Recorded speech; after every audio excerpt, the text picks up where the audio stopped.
now entering the Bass Galaxy.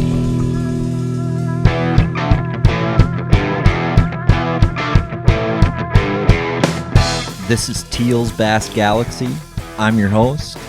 This podcast is about raw, real conversations with real awesome people about bass fishing, bass boats, and heck, there are no limits in the galaxy.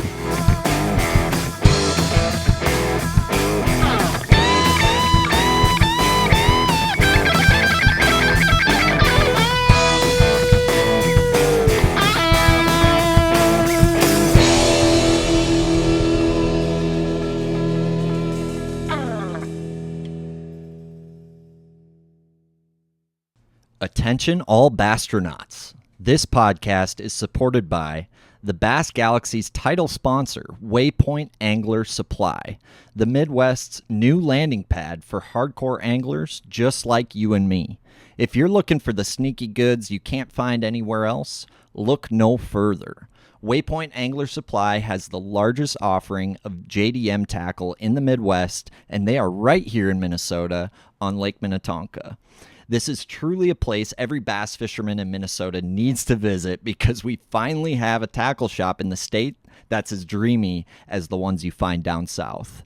And the staff at Waypoint Angler Supply understands the various needs of us anglers, which is why you'll find the selection there so enticing. Ross and the folks at Waypoint Angler Supply are passionate about carrying the right stuff, providing an authentic customer experience, and they listen to the anglers. And it doesn't end at JDM baits. They stock all the top U.S. brands, as well as local Minnesota brands like Veselka Fishing and Customs, Arsenal Fishing, Bait Lab Custom Swim Baits, All Terrain Tackle, Bagley Northland, Outcast Tackle, and more. So stop into their store on Lake Minnetonka or visit their website, waypointanglersupply.com. That's waypointanglersupply.com. Use the code GALAXY20 to save 20% on your next tackle binge. Today's guests are two young hammers that hail from the North Country, Grand Rapids, Minnesota, and are now seniors for Montevallo fishing team down in Alabama there. And this past year, these guys are the best team in the nation. They're the team of the year for the Bassmaster College Series, which is got some insane competition. There's a lot of young sticks coming up, and I compete against one of them on the MNBN Team Trail. That's right, I'm talking about Nick Dumke and Easton Gill Daddy Fothergill. These guys, I'm excited for this one. Easton and his dad just came off a big win on Leech, and as I mentioned, they are your collegiate Bassmaster Team of the Year nationally. So I'm excited to dig into a lot of topics with these two anglers, and without further ado, let's get this thing kicked off.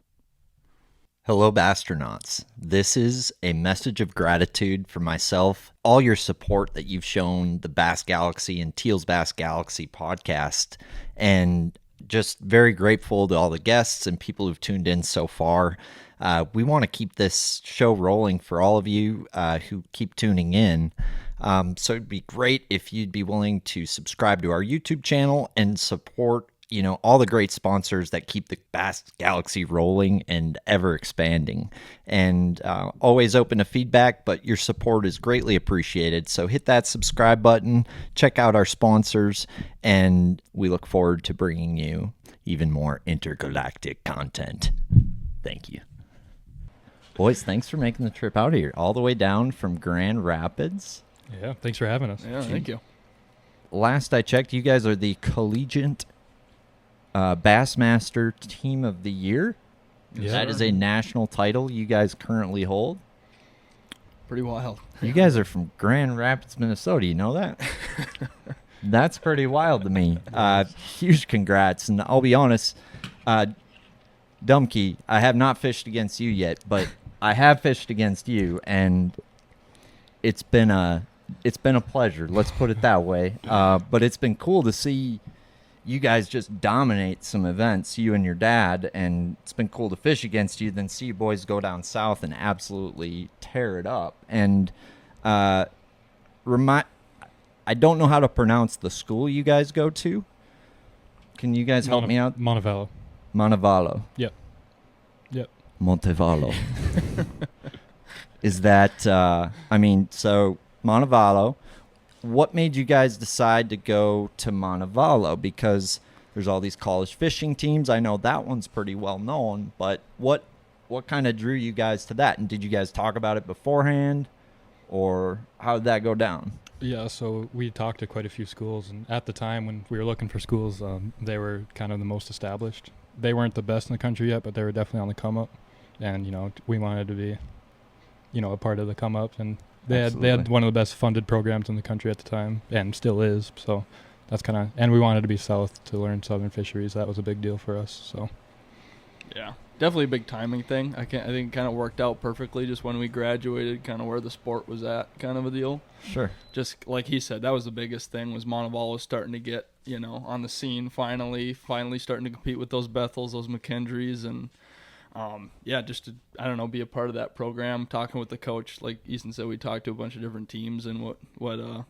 William had to offer was just, it was definitely the deal. You could just tell that program was just different, and that was something we wanted to be a part of, something different to try and, blaze a path. And sounds like a D1 football recruiting program. Jeez.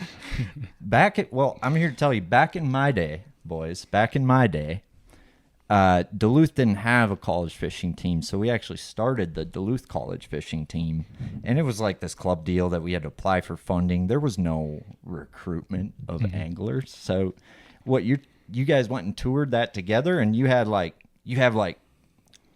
is there scouts for fishing now? Like, do these colleges have scouts and stuff? Like, they go travel and scout out fishermen and try to. So, how did that? There's fishing recruiting now. there is. That's wild. Yeah, we didn't actually get recruited. We actually we reached out to William, our coach, and we both sent him our high school resumes. So that's how we got in touch. Walk-ons. I like it. I like it. I like it. That's a much better story. That's a Cinderella story, in fact. So, but there is recruitment going on. There's Bassmaster hold a high school combine that all the coaches go to, and to me, it's kind of cheesy a little bit. Like they have casting competitions and stuff. But are you serious? Yeah, and our coach goes to that. I don't know. I don't think he gets much out of it, but. I don't know, that Fothergill's 40 time was a little bit off, but man, he can live scope with the best of them. That 40 time, though, I don't know.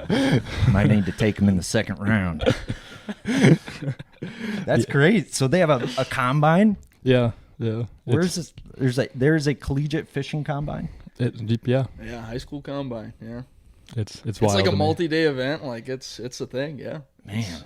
And they can take coaches out in the boat and stuff and show them their, what they know and stuff. It's pretty cool, but weird to me at the same time. That's kind of weird. Yeah. So did you guys go to that or no? You're like, no, let's give it. I don't think it was a thing when we were coming. Yeah, I think it's only 3 years old, 2 years old.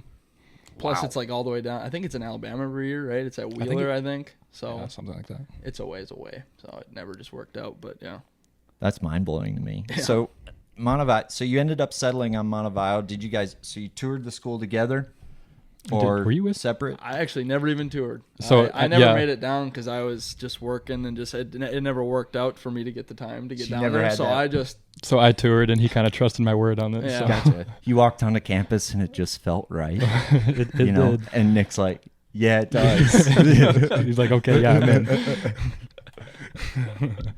So how many guys fish for this school? Because it's a big deal down there. Yeah, right now, last year we were at 72 was the number, and there's going to be more now. I don't think it was that many. I'm pretty sure it was 70-something. I think it was 60 maybe. I don't know. It's a lot. Whatever it is, it's a lot.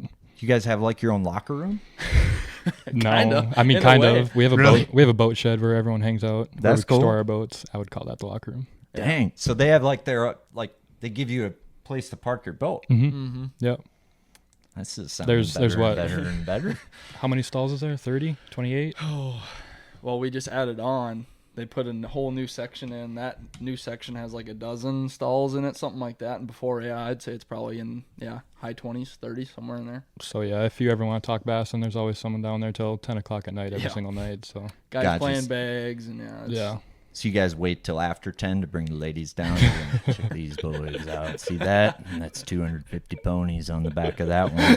It's all 12. That one's mine. See this? We're gonna have a You want to have a picnic on this one or this one? Never happened? No? Never happens. They're not too impressed, I don't think. What happens in the boat shed stays in the boat shed. Got it. There's Got a banner it. right when you walk in. It says that. That's awesome. So how do you decide, 72 anglers, how do you guys decide who gets to compete? I feel like, do kids have to sit on the bench for this sport? Kind of for our team. Our team has a depth chart. That's Depth kind of, chart? Yeah, based on your finishes, it's average. So Sure. If obviously the big tournaments mean more for the depth chart. If you finish, top 5 in a 250 boat tournament, you're going to shoot up the depth chart. That's kind of how it works. But So what about when you're just starting there? You hadn't fished you guys got down there. When we first got there was less kids on the team. So, it was kind of easier to get our foot in, but now there's so many kids on the team, you got to do good your freshman year or else you're not going to fish much. Right. So, because you guys are going on sophomore or junior now? We're seniors this year. My goodness, how the time flies. They grow up so fast. Yeah. But, yeah, so our coach kind of takes care of who goes where. We can put a word in, and he kind of honors our word, but he kind of goes off the depth chart. Gotcha. Do you guys have initially, I suppose, you guys kind of fish against each other to see who kind of for the initial one, or is it just they throw you in a tournament and then you start your depth chart, basically? Basically, he just kind of throws you in with the dogs and sees what you can do. It works out kind of nice because, the fall season is kind of like the restart button. It's the start of our season, technically on the calendar, too. Yep. So, a lot of those tournaments that time of year, it's not like the Bassmasters and the MLFs. It's a lot of, these smaller school-sanctioned tournaments. Yep. The Bassmaster and MLFs are worth more points, so they mean more towards school of the year, which is what, overall our school's going for. So, all the ones in the fall mean less, so those are the ones that all the freshmen go to usually. Sure. That makes sense. Mm-hmm. Speaking of freshmen, is there any freshman rules that you guys have? You have to, anytime you're fishing off the front deck, your pants need to be by your ankles, or shit like that. Is there any freshman rules? Not really, because normally freshmen, pair with freshmen. So normally, so you make them both do it. You guys are the seniors now. You got to police that shit. That's never existed, but I think you guys need to put the seed now. That, we might I want to see that. Yeah. Oh, they're freshmen. It's why are they doing? They're just freshmen. Coach said, I swear. So you guys both graduated from Grand Rapids High School. Yep. Was there high school fishing when you guys? Mm-hmm. Because I've heard the names before, and it's been cool to see you guys, progress and compete. Now, were you guys partners in high school? We were for most of high school. Yeah. Sophomore year we paired up. Yep. Gotcha. So it all started pretty much. When was that? 8th grade. We fished little tournaments around the house. We had a group of buddies where we fished what we called in-house tournaments. In-house. Yeah. Okay. It'd be put your $20 in, and then we'd all go out on the home pond, fish for 8 hours or sometimes 12 hours. Sometimes we go dark to dark. Always varied. And then that group of guys, it was actually Easton's dad, Gordy. He kind of started the whole thing. He got all of us together and was how about we make a high school fishing team? Because it was kind of when it was starting to get on the rise. Sure. Brainerd was getting really big.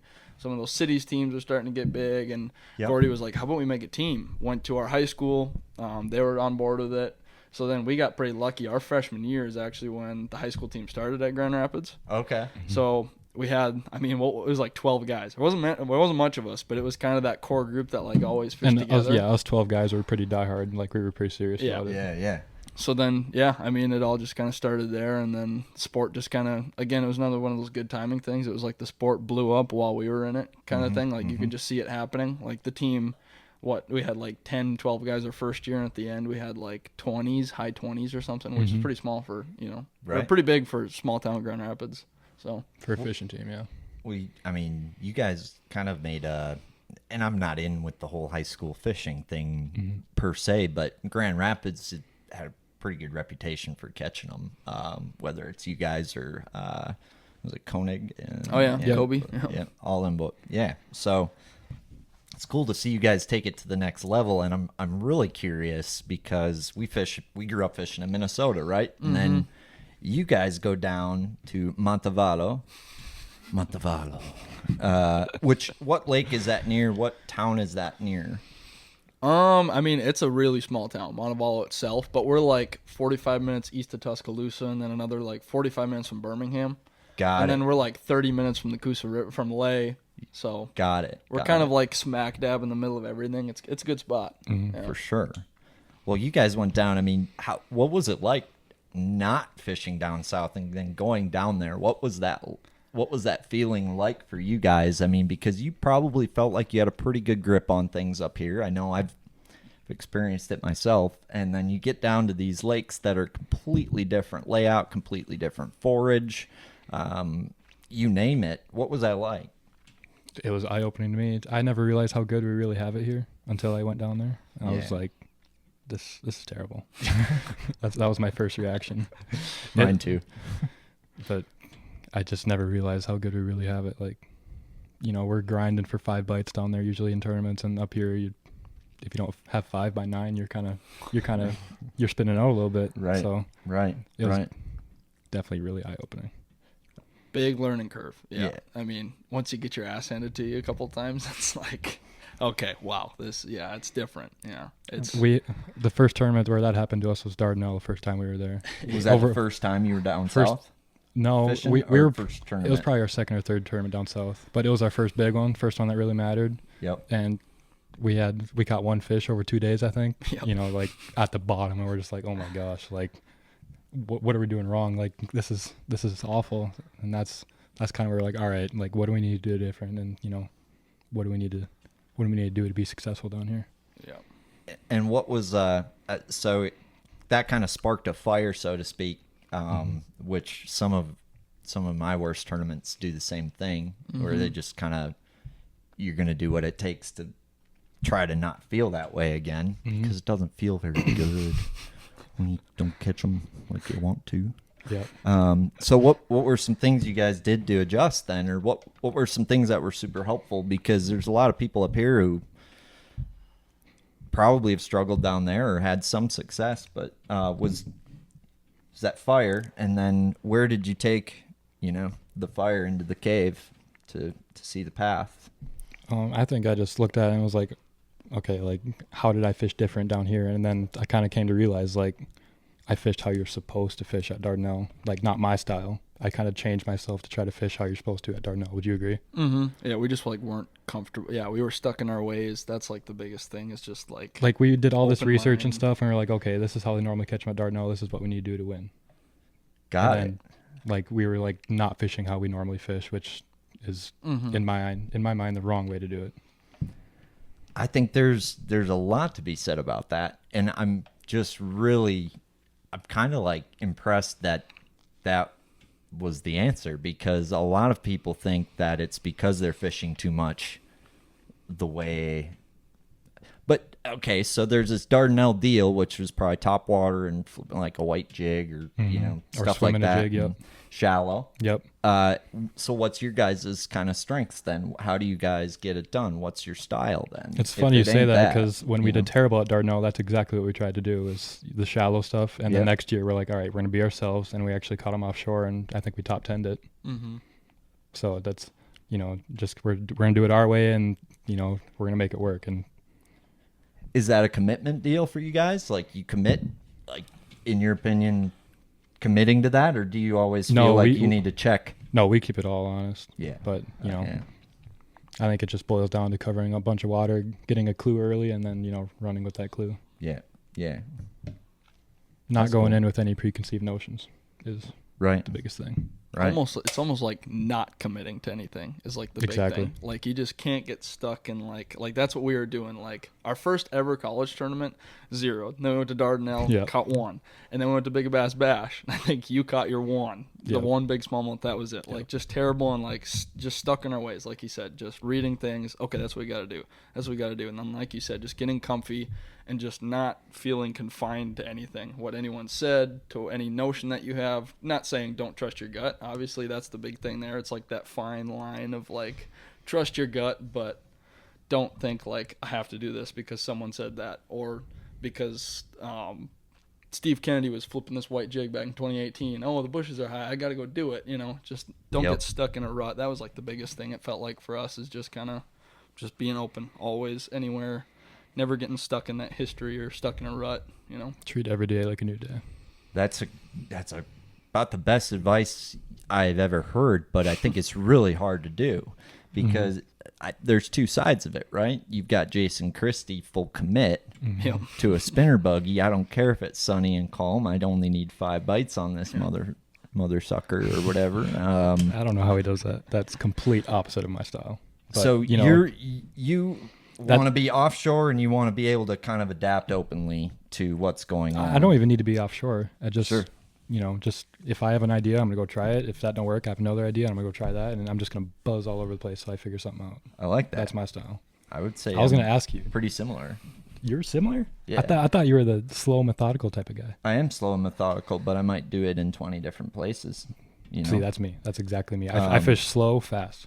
That's me. So I grew up on the horseshoe chain, and Doug Petrock taught me this, which was the deal out there, and it makes sense if you don't think about it. But the idea was to fish as many spots as you can, as slow as you can. Oh, yeah. So I would say I'm a slow, methodical dude, but some tournaments you feel like you need to hit 12 spots. Some tournaments I feel like we need to hit 1 to 4. And I don't know the answer besides trying to feel it out. And I feel like trusting your gut's tough when you have 8 hours to think while you're casting all day, and I think that's where things get a little muddy for everybody, especially if you're crazy about it like we are. But getting back to you guys down south, I mean, it's a different world down there and you guys learn to adapt. So that meant just keeping an open mind and fishing like the day, the weather, the moment. Mm-hmm. And you guys are graph gurus, electronics gurus. I've got about 8 million livescope questions for you. I think, you run all 3 brands. Mm-hmm. And on the tin boat, you got the old Keith Pochet measuring stick that you... Not quite. No. I'm in between. I have livescope on my boat. Yep. Just can't live without it basically. But then I also run birds, so. Sure. Yeah. So how helpful is livescope down south? And I guess I know when I asked you after the tournament at Easton, I'm like, yo, you got to teach me some of that livescope stuff. He's like, that's fine, but we have to go to Alabama. And I was like, perfect. But I'm getting into that a little bit more. Why is that? Why do you need to go to Alabama to truly learn livescope? It sounds like you guys learned a lot down in Alabama and fishing where you guys fished with the old livescope. And I guess we ain't in Alabama, so what's different? Fish just suspend more down there. There's more open water fish down there, and you can learn the behaviors more. Sure, because there's no grass or less grass. So less grass, yeah. And they're pelagic, so yeah. I don't know why it is, but they are. Sure. So how did you guys originally cut your teeth live scoping on Pokegama then? A little bit. Even out there, they don't suspend like they do down south. Yeah, I mean I don't know. It's tough to say. It almost doesn't play as much up here as it does down there. And even down there, there's times where you can't get sucked into it. I mean, we see it at a lot of tournaments where guys are just head down, it's like, just staring. And I mean, sure, it's an amazing tool, but it can also be your worst enemy at the same time kind of thing. It's knowing when to use it and not totally relying on it. It still needs to be, it needs to be just the same as just another rod in the boat. It's just another tool kind of thing. That's how you have to look at it. It's a tool, not a crutch, right? Yeah, I'm a firm believer that live scope hurts more tournament fishing than it helps. I'm a firm believer of that. I did not think I'd hear that out of your mouth, but I agree with you 100%. Yeah. I would fully back that as well. You can get lost in that. Oh yeah, all day. We Next see thing you know, it an all the hour's time. gone. We'll drive by someone and, we'll drive by them at 9 in the morning and then we'll drive back at noon. They're in the same spot just staring and we're like, yeah, they're toast. Like they're done. So what's the in your guys' finish this year? I guess how many tournaments did LiveScope play for you guys, or is it you can use it for a lot of different reasons? You don't need to just snipe fish all day, but Exactly. you guys seem to be pretty good at that. At least you. I've fished against you. I know you're pretty good at that. Harris, we were sniping fish. Harris chain? Harris chain. Here's another one. Red River, we use live scope. We use the winning fish that won us team of the year. We live scoped on the Red River offshore. How deep are we live scoping? Like for That one was these 5 feet. 5 feet? Yeah. Harris, 8 to 10. Yeah. that's cool. Cherokee. I mean, we Cherokee was more live scope and structure. Yeah. Then you didn't see the fish till they'd come up and eat your bait. They were way sucked into the rocks. You wouldn't see them until they actually commit to your bait. But we make sure we were on the structure correctly with live scope. That's super cool. So now, are we talking live scope forward or live scope perspective in that 5 foot? Forward. Forward. We did use perspective a little bit in Harris chain, fishing bedfish. Now, I mean, to me, I've seen, bedfish is perfect for perspective. and the James. Yeah, So yeah. good. We didn't say that. You're welcome. But using that versus forward in shallow water, I feel like using forward in shallow water is a little bit challenging. Alton Jones Jr., I think, won a tournament. Is there any tricks that you have for shallow water? Do you adjust your setting? What do you all adjust when you're in shallow water for that forward deal? Because I've heard a lot of different theories on it. Like I've heard keep your depth the same so your fish look the same size, and I've also heard expand it out so your picture's bigger. And I've always heard keep the distance the same at like 100. But do you guys have a methodology with that? Usually the shallower I go, the less, how do I describe it? Like I don't have the full picture when I'm in like 5 feet of water. I have the bottom about halfway up the screen. And that keeps it less fuzzy for me, and you can just see everything clearly. I don't know why that is. And everything's not stretched. Yep. You know what I'm saying? Yep. 100%. That's how I always have it set, especially when I'm super shallow. So that's kind of a general rule of thumb for you. You kind of cut the screen into a half or a third. Usually, yep. So it's less pixelated. Yep. I can't stand it when it's like that. Even if I'm looking at a tiny section of the screen, I need it as clear as possible. Sure. You same way? Pretty much, yeah. Never. That's the other thing too, is like not getting locked into settings there, because it seems like you get a different read every single lake you're at, whether it's like sediment in the water or That's another thing we've noticed clear too. water, dark water. There's always a difference with gain. Everything is totally different. So it's one thing that you can't just like put it in and be like, oh, the image sucks, man. Like whatever. You gotta sit there. Fothergill said 69% gain. I don't understand. Exactly. But what we've noticed is there's no two live scopes that are the same. Really? Like I could jump into your boat and I'd be like, what is this? I don't know what I'm looking at. And you might have the same settings as me. It just, everyone's looks different. Mm-hmm. To me, that's wiring.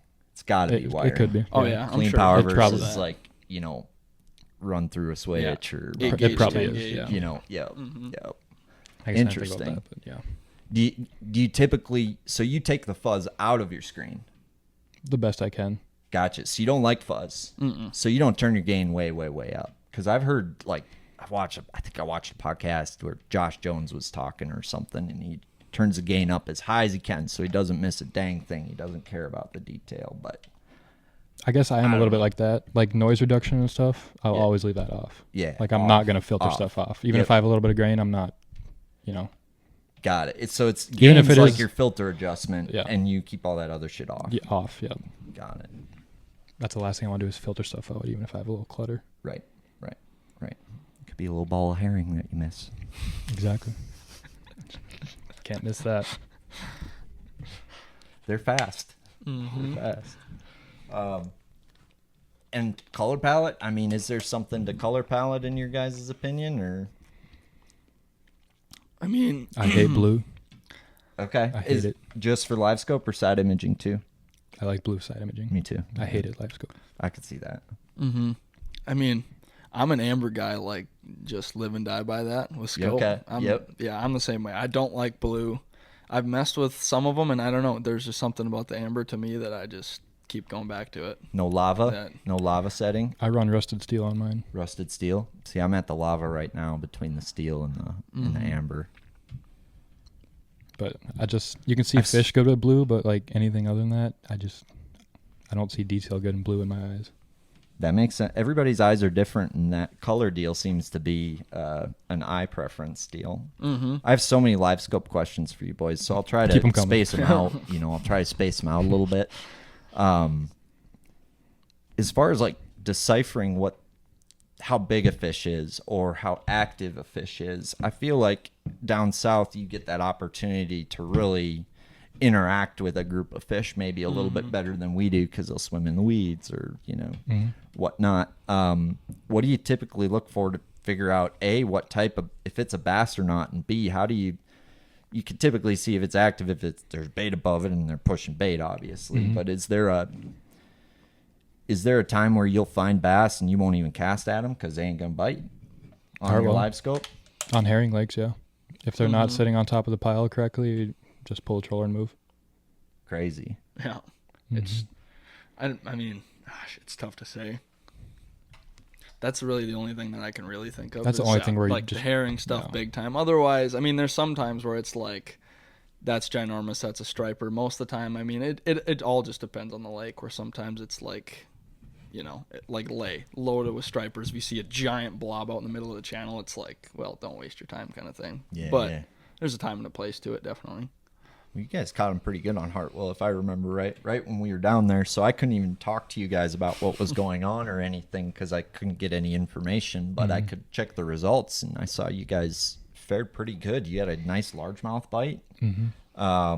Cane piles? Were you guys doing the cane pile deal? We were actually fishing ditches. Yeah. Cool. How deep? The ditches, like real deep? 15 all the way to 40, I would say. It's clay or? Most of the ones we were fishing had pretty hard bottom, I would say. Yeah. They were harder bottom ditches. But we had 2 different ditches that had actually like giant wolf packs of giant largemouth in them, just cruising around. And he caught one the day before, like at, 4.5? Something like that. And the other one, like other ditch that we had that had largemouth, we just saw him and left him there. And that's actually where we got the big largemouth on the day of the tournament. But we had ditches, and then we had a couple spots where they were schooling. That's where we got most of our big spots. Man, that is a really fun but really frustrating lake. Oh my gosh. I mean, it's my favorite lake, but the last 2 times it's been my least favorite, but it's still my favorite. I still love that place. I mean, we had a great practice going into that one, and it just you were fizzled. Shallow, right? Yeah, we had a good shallow largemouth program going. We didn't get many spots in practice, but the first time we went down there, we qualified for nationals in 2019, and we went spotted bass fishing, or tried to. That whole tournament, and the top 3 teams that ended up fishing against each other to go to the Classic, they were all fishing largemouth, and it was like they were fishing a whole different tournament than us. I think third had like 22 pounds a day or 20 pounds a day. Jeez. First place had 26 pounds day 2 after 22 pounds day 1. Gosh. And we all felt like we were like fishing for 13, 14 pounds out here. Like, what are we just drove all the way down here to, bunt on our first at bat. Like, that's how we felt. So this past year, we're like, we ain't bunting this year. And we ain't walking. We're swinging, and we're swinging for the fence. So, that's how I got one last time we were down there. The weather was different, so I think things were a little behind. But we had a good deal going, but we needed inclement weather in a morning window, and we got neither. So fog delay, right? Fog delay killed the morning window, and just kind of post front and calm after that, which I don't think them fish we were catching really enjoy that very much. So do you think they were still there and just not biting, or you think they 100%. left? They're still there? I think they're still there or moved out, chilling near there. Yeah.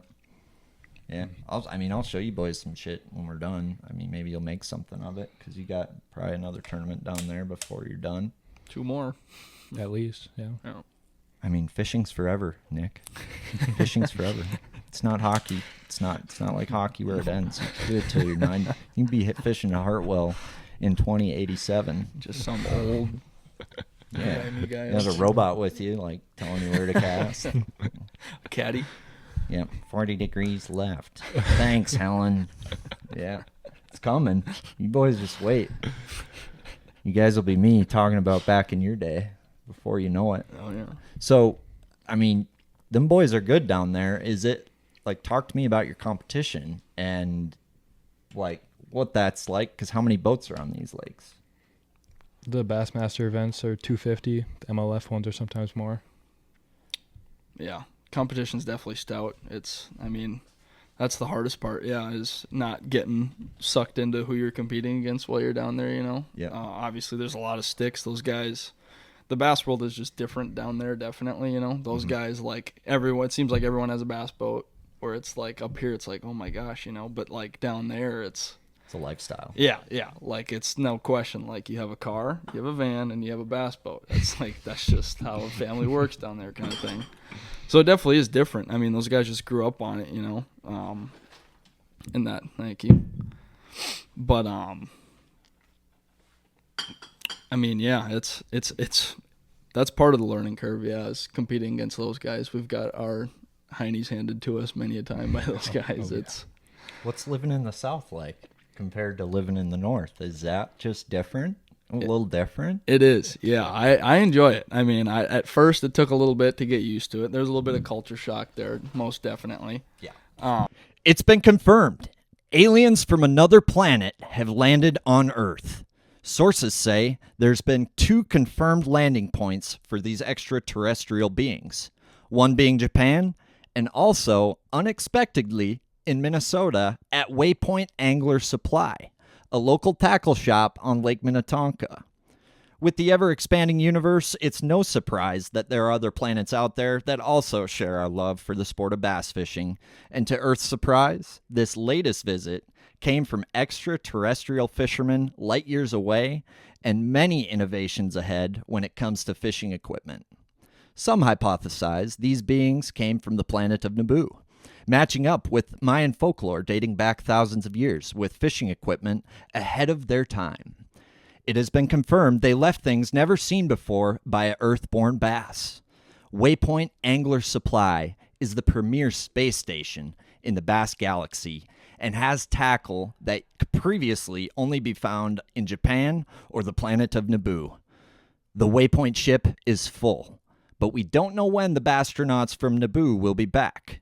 So hurry in to Waypoint Angler Supply today and stock up on that Area 51 Planet of Naboo JDM good before your buddy is whooping that sweet ass of yours. Stop into their store on Lake Minnetonka or visit their website, waypointanglersupply.com. That's waypointanglersupply.com.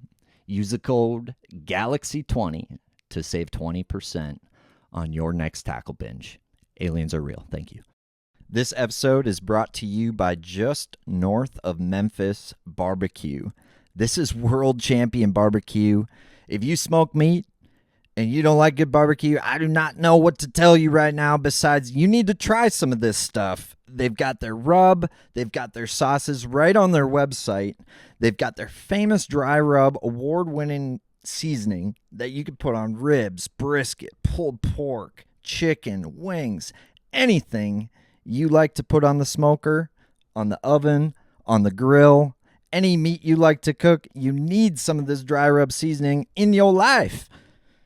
But don't forget the sauce, because that's award-winning world champion sauce here. No matter what flavor you like, they've got 3 different sauces, and they are all good.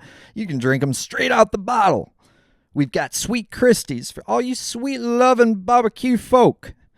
We've got Christie's Mischief for all you spicy bass anglers out there. And then we've got Christie's Gold. And they'll sell all 3 of them in a combo. But you need to go to their website right now. It's jnomemphis.com. That's jnomemphis.com. Dry rub, sauce, barbecue. Let's go! But it's good. I mean, everyone, we got called some damn Yankees a couple times, but couple many times. Yeah. But we slowly transitioned right. in, and I mean, everyone's been awesome. They've accepted us with open arms, and I mean, it's good. I enjoy it. Getting away from the cold, being down there, and then coming back home when fishing's just starting to get good, and we finally get rid of our ice. It's been a good setup. Yeah. You didn't put a Confederate flag over the MN sticker to kind of like block in a little bit. We didn't even better? think about that. That would have been smart. Yeah, I know. Yeah. Walking in there looking like General Custer. Jesus. How are the women down there? Like, how are the Minnesota girls versus Alabama girls? Are we talking? It's different. Some talent down there, or a little bit thinner. There's some thinner talent pool. There's some talent up here. We got Kirk Cousins, and they got Tom Brady down there. Gotcha. So there's some Alabama peaches, is what you're telling me. Peaches. That's good. Even in that small town stuff, like you got choices. Well, I figured you guys were starting to like ask each other out maybe or something. I don't know. there's plenty of that going on. Yeah. It's slim pickings. Asking each other out. No, slim pickings. So Little you got. bit. So you have to fight like 4 men, but they're beautiful once you if you survive through that. It's like Spartacus. Yeah. Gotcha. Yeah. Right on. You got to work on Dad's farm for like 3 years before you take her to dinner. So is there like frats and shit at this college? You guys got like the fraternities and the sororities? There's a couple, but it's not. it's I mean, not how like many frats do we have? Like 2, I think, or 3. Yeah. So it's not It's cool. no Bama. and it's nothing serious. So it's either. not like just- cool to be in a frat. No, Yeah. no. Sorry, no offense to the frat boys out there. Fucking frat boys. That's cool though. Interesting. Yeah. It's not your Our- typical college. If we weren't there for fishing, it's not the school we'd be at. Co-ed dorms? You have co-ed dorms or all men's dorms? There is a like couple, one or two, Yeah. maybe. So there's like Our freshman year were all men's dorms. We were kind of where all the sports guys live. All the Yeah. people that are in sports. it's all football jocks. Lax jocks. Lax. Oh, Baseball. lacrosse. Big lax school. I Yeah. gotcha. Lax Yeah. and baseball. Yep. Well, women shouldn't have been too hard then. Baseball guys can't read, so you guys are totally fine.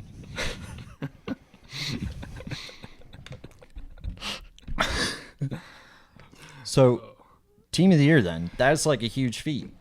You guys get paid for that, or the school gets paid? Win a boat or I mean, anything cool? there's a little bit that comes with it. Some prize stuff and a little bit of prize money, but The main thing that comes with it is we qualify for the college bracket, Yeah. the classic bracket. Yeah. That's what we all want to That call and it. then That's the what the college that's what the college field is trying to get to is the classic bracket. That's the golden goblin right Mhm. there. Yep. Okay. So this classic bracket, you guys could have placed worse and still qualified for that, right? Or We didn't have much room for error after our first day at Red. but you guys had team of the year. So how's that college bracket work then? So it's head to head. Me and Nick will be split up, and there's 8 kids. It's team of the year, and then top 3 at the national championship, which is at Pickwick. Will Got be it. the next 3 teams. So Got the next it. 6 kids, and that'll be the classic bracket field. Cool. 1v1 style until Yeah, 8 it's head-to-head. to 4 to So it's like And it's team live on stuff. Bassmaster Live, so we're pretty excited about that to be on Heck Bass Live. Yeah. I'll be rooting for you boys. Appreciate it. Yeah. I don't have a TV, but it'll be on my computer. Yeah. And it's not announced where it's at yet. I think they announced it at the national championship. So Okay. Do you know the dates? it's either the 2nd or 3rd weekend of September, I think. That's just kind of what we've heard. It's That's not what it's official, all but rumors. Everyone we've Sometime heard in rumors. September is what we've heard. Yeah. So, who You knows? heard that, Minnesota. Let's watch the cheer these boys on end of September, baby. Let's go Fothergill and Dumke. So in a perfect world, it'd be me and him. You guys competing have for like a team classic. name? You guys like Shake and Bake or We Magic should Man and El Diablo? We should come up with something. Yeah, you guys need like a team name. Yeah. Yeah. Do you guys have like a roll into the landing song before the derby? Is that like you guys tradition? It You have any always traditions? varies. It's It's different every turn. yeah. Gotcha. Some hood shit or like some We- country or We trap out every once in a crap while. out? I like it. I like it. We Yep. Brass Monkey was one for a little while that we Okay. had going. But that was Freshman the year- one we played at Dardanelle, and we did Yeah. terrible. So we gotta Yeah, cut that one's that. got. Yeah, well, no, we haven't that's not listened to it in a allowed then. while, so, So, yeah, we need no. Brass Monkey's out the door. But it varies. It varies. So you mix it up. Open Yeah. mind. Yeah, It's good. exactly. It's good. You don't want to be too locked into one thing. No. Exactly. Just because Steve Kennedy won on a white swim jig doesn't mean Doesn't mean we have to. Doesn't mean we have to. Exactly.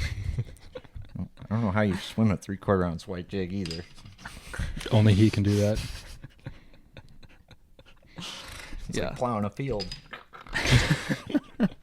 Just tearing down the bushes that he's fishing. Making the mud trails in Dardanelle. So back to the livescope and stuff down south while we're jumping around Yeah. everywhere we want.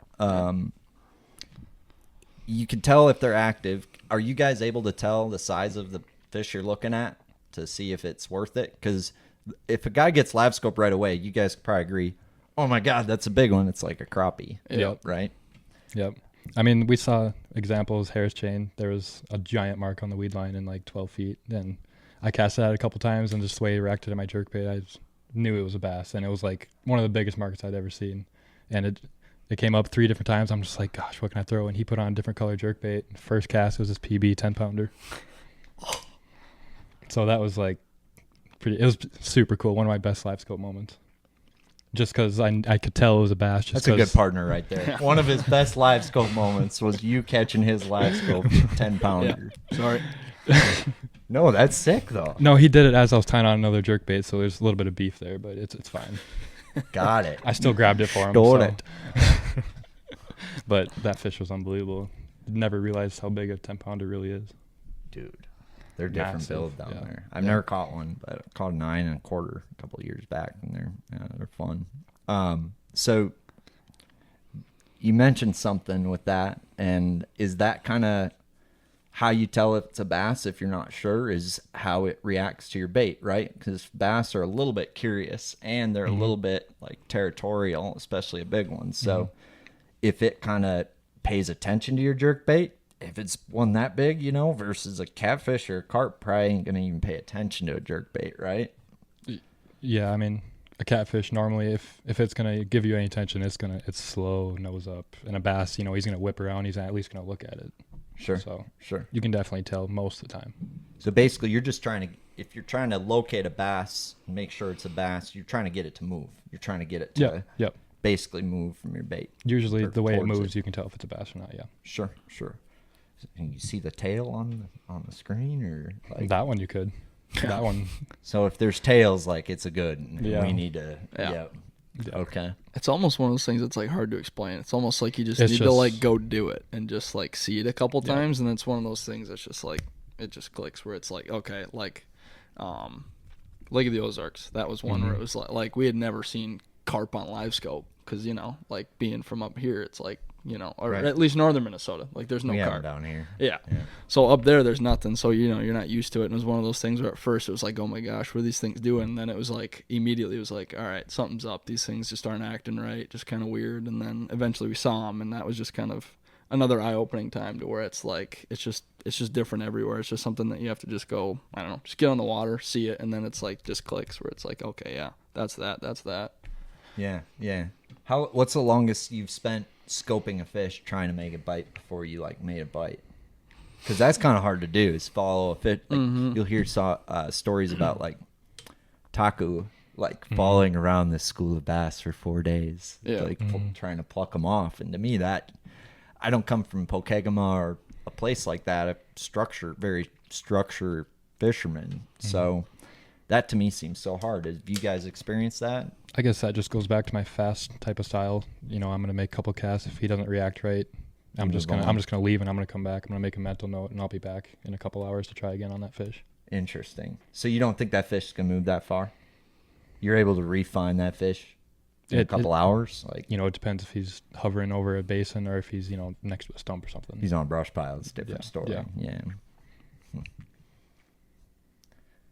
Is it are fish starting to get like, you hear it, and I've talked to you about this a little bit, but do you think it's going to come full circle ever? Or are you already starting to see it on like some of them high pressure southern fisheries where if you get too close to them with live scope, you can't catch them? Is there a distance factor in kind of how you have to throw at them, and are they getting wise to it?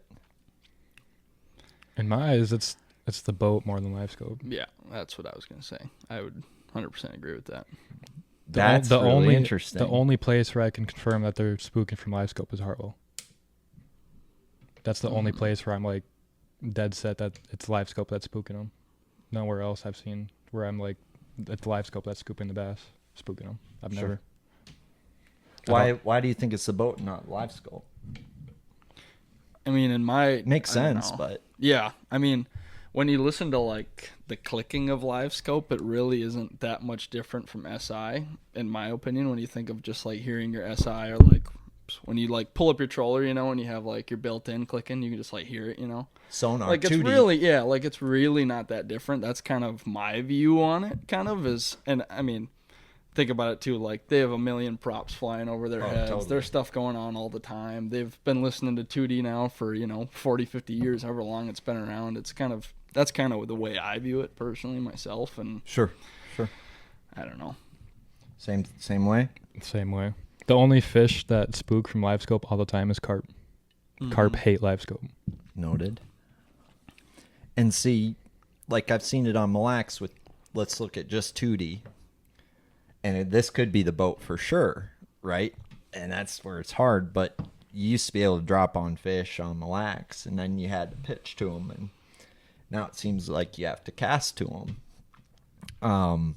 And I think about those fish, that ping, right? Mm-hmm. But what if that ping is continuous on that fish? Yeah. And it's following you around no matter where you go. Just like You're freaking out. I can't escape this ping. Like, Jesus. You know what I mean? Yeah. That's where I'm curious, is because it used to be just a ping, but to follow a fish around with it under you versus follow a fish around like, I can stay in one spot. There you go. You're going that way. You're going that way.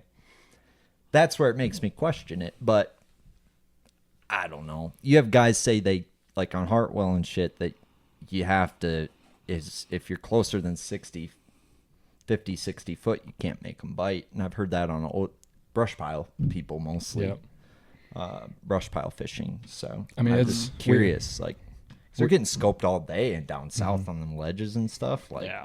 We always do our best to stay as far away as possible. It's something we always try to do. It's just something. Just best Try practice. to best practice. Try to get us at least one more bite during the day. It's something we've always done. I don't know. well, you see all these new lures coming out and stuff for the live scope. I guess, do you feel like one thing I'd like to learn to do a little bit better is use the live scope as a tool to give me feedback on how they're reacting to a certain bait. And to me, that's the real magic with it. Is there like an experience you've had playing with different lures where it seems like a fast fall or a slow fall, right? Faster or slower, bigger or smaller, brighter, dark,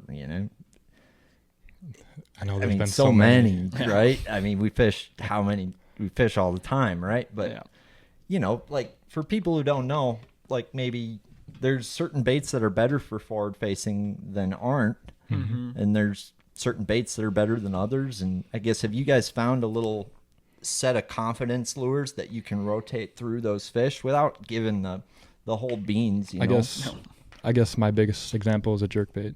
We can all agree that jerkbait's one of the biggest forward-facing sonar baits, and Nick has it really dialed in on like how much color matters. Sure.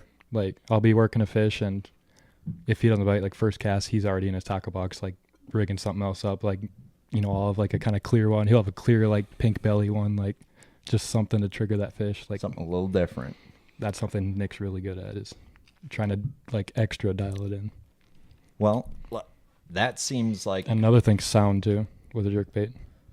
Yeah. That's a massive thing. That's our first thing that we do before color is sound. Sound before color. Like a jackal re-range is really loud jerkbait, Yeah. and then like a shadow rap's dead quiet. Right. And we do sound before we do color. That's a cool tidbit. Even before size? I would say even before size. We knew size before we got to the lake teal. But sound is definitely a big deal. I personally think, like, I don't know. If we're talking like a crankbait and you're asking me if I want a silent one or a loud one, I will pick up the silent one every single time. However, have you found that they want sound? When do you guys think they want sound more than not want sound? Is there you guys have done this long enough to have a little bit of a data set here. I mean, It's so day to day.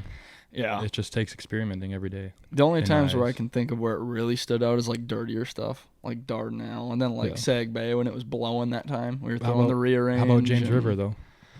The square bill Yeah. you were throwing versus the one I was throwing. Yeah, yeah. It's He went like 7-1 on me on a silent one. I was throwing one with rattles, a square bill. I mean, silent square bill. I mean, I hardly own any with rattles. I think rattles are good in cold water with the square bill, or else I think really. you think about it, the trebles and the split rings make rattles Oh, yeah. in and of themselves. So I think them squarebill fish, I think, hear a lot of rattles. So I think they like a little less rattle, more deflection and vibration. But I got more questions than answers. I'm no Kevin Short with the squarebills, you know what I mean? Far from it. So, So jerkbait, is that kind of like the first thing on your deck that you throw at a bass on forward-facing sonar? Depends where we're at. Okay. Down south? Depends where we're at. Like Time of year's a Coosa big River, thing. no. Yeah. Time of year, yeah. Yeah. Coosa River, no. Gunnersville, probably yes. Yeah. You know. I don't have a lot of confidence in a jerkbait if the water's not cold, so I'm always curious. Cadence, big thing too. Yeah, you just work it faster typically, but I've heard largemouth like a really long pause down south with a big old jerkbait, so I don't know. Yeah. It's interesting. It's just, I mean, pause over brush pile for like longer than anybody else would type of thing. I've heard that. That can be really good, but that's got to be weird fishing. Like, what's your guys' favorite lake to fish down south? That's probably the best question. What's the most fun? What's the most fun lake to fish down there? Hartwell. Yeah. Hartwell? Mm-hmm. Why? Even though it's burned us the last 2 times, I I still it's love fun. that place. Oh, it's so much fun. Especially in the winter. I bet it's fun when I was hoping it'd be colder both times we were down. It was nice out. When they're not like hard on the herring deal, it's like by far the best lake in the country. I think it's fun down Oh, there. it's so much fun. It's such a ride. And it's a bite getting lake too. Like you go to Lay Lake, 5 bites, it's a pretty decent day. Hartwell, 50 bites is not uncommon. How many spotted bass bites did you guys get that tournament you fished? Was that the ditch one the one that? Yeah. The schooling one. I mean, we didn't totally like catch them off the wall that tournament. That one was. Once we got That around the one, schoolers a little the bit. dill we on that one, started they're schooling on such small bait, like literally like 1 inch minnows. Baby shad. So that's why they were so hard to catch that tournament. But like, I'll be right back. I'll show you something wild. Dude, that small bait thing's real. Keep our headphones on. But Yeah. that small bait thing is so real. I mean, I have all of these because of Mark. Dumb schooling shad little baits, like little tiny shad. I mean, and when we got beat down there the first time, it was little baby shad in the back of a creek. So I was like going down there ready to fish dirty water largemouth with 6-pound test and a little ass shad bait, It's, but like, it's weird how so how did you guys target those fish that were keying in on that small a bait? Because that to me is, there's a lot of guys really frustrated at all the big fish that were around them that they couldn't make bite because they didn't have a lure small enough to try and mimic that stuff. Or did you guys go just 8-inch mag draft on them? no, I think our best bait was 3-inch Kitech, right? Yep. 3-inch Kitech? On the 1/8 ounce head, I think. When there's that much bait, do you guys feel like matching it's better, or do you guys go the other direction? I think we tend to match it more, don't we? Mm-hmm. Yeah, especially. I mean, I don't know. It's just kind of a personal. I don't know, more of a confidence, kind of devote of confidence kind of thing, where it's like matching it. At least to me, like on a pressured place like that, where they see a million different things, and I mean, even though it like looks the same, I'm sure it does stand out in some way. At least that's kind of the way that I try to think about it. Sure. Like, you know, the Kitech looks like that tiny little shad, but it's still going to stand out. It's not exactly, it's probably going to feel different to them, look different to them, Right. in some little way. It's a little bit bigger. It's Yeah. a little bit brighter. Just to make it stand out just enough, kind of a thing. Sure. Who knows? But Love spotted bass. They're fun, aren't they? They're frustrating though. They're not. Are they? They're like a smallmouth, but they're not. yeah, They're the perfect cross between largemouth and smallmouth. yeah. What? So, like, what's their nuances? What's their tendencies that's different than a smallmouth, in your opinion? I think they're so fun to catch. I think a smallmouth usually doesn't hang structure like super tight, but a spot is even less than a smallmouth. They roam a lot in my mind. Gypsies. Like a largemouth in my mind, he's always kind of structure. Yeah, he's smallmouth. home. Yeah, Yeah. smallmouth kind of roaming. Spots are just wherever the food is, pretty much, in my eyes. You see them largemouth acting more like spots on them herring lakes, I think, because I watched this crazy webinar. You guys Herring probably lakes watched are the just same different. one on herring lakes. You ever watched that webinar on the guy talking about herring movements? It's a great one. You guys should check it out.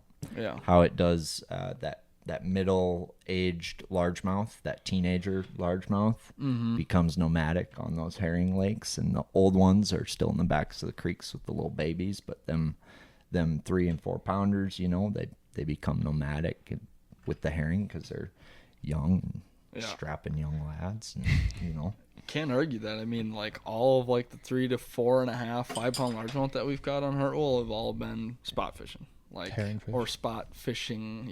Areas where we're like where you'd think that there's spots. That's one thing that's kind of I don't know. Seems like we're starting to kind of crack the door open a little bit on that. We're not dialed on that by any means quite yet to what those guys, those true herring hammers have it, but.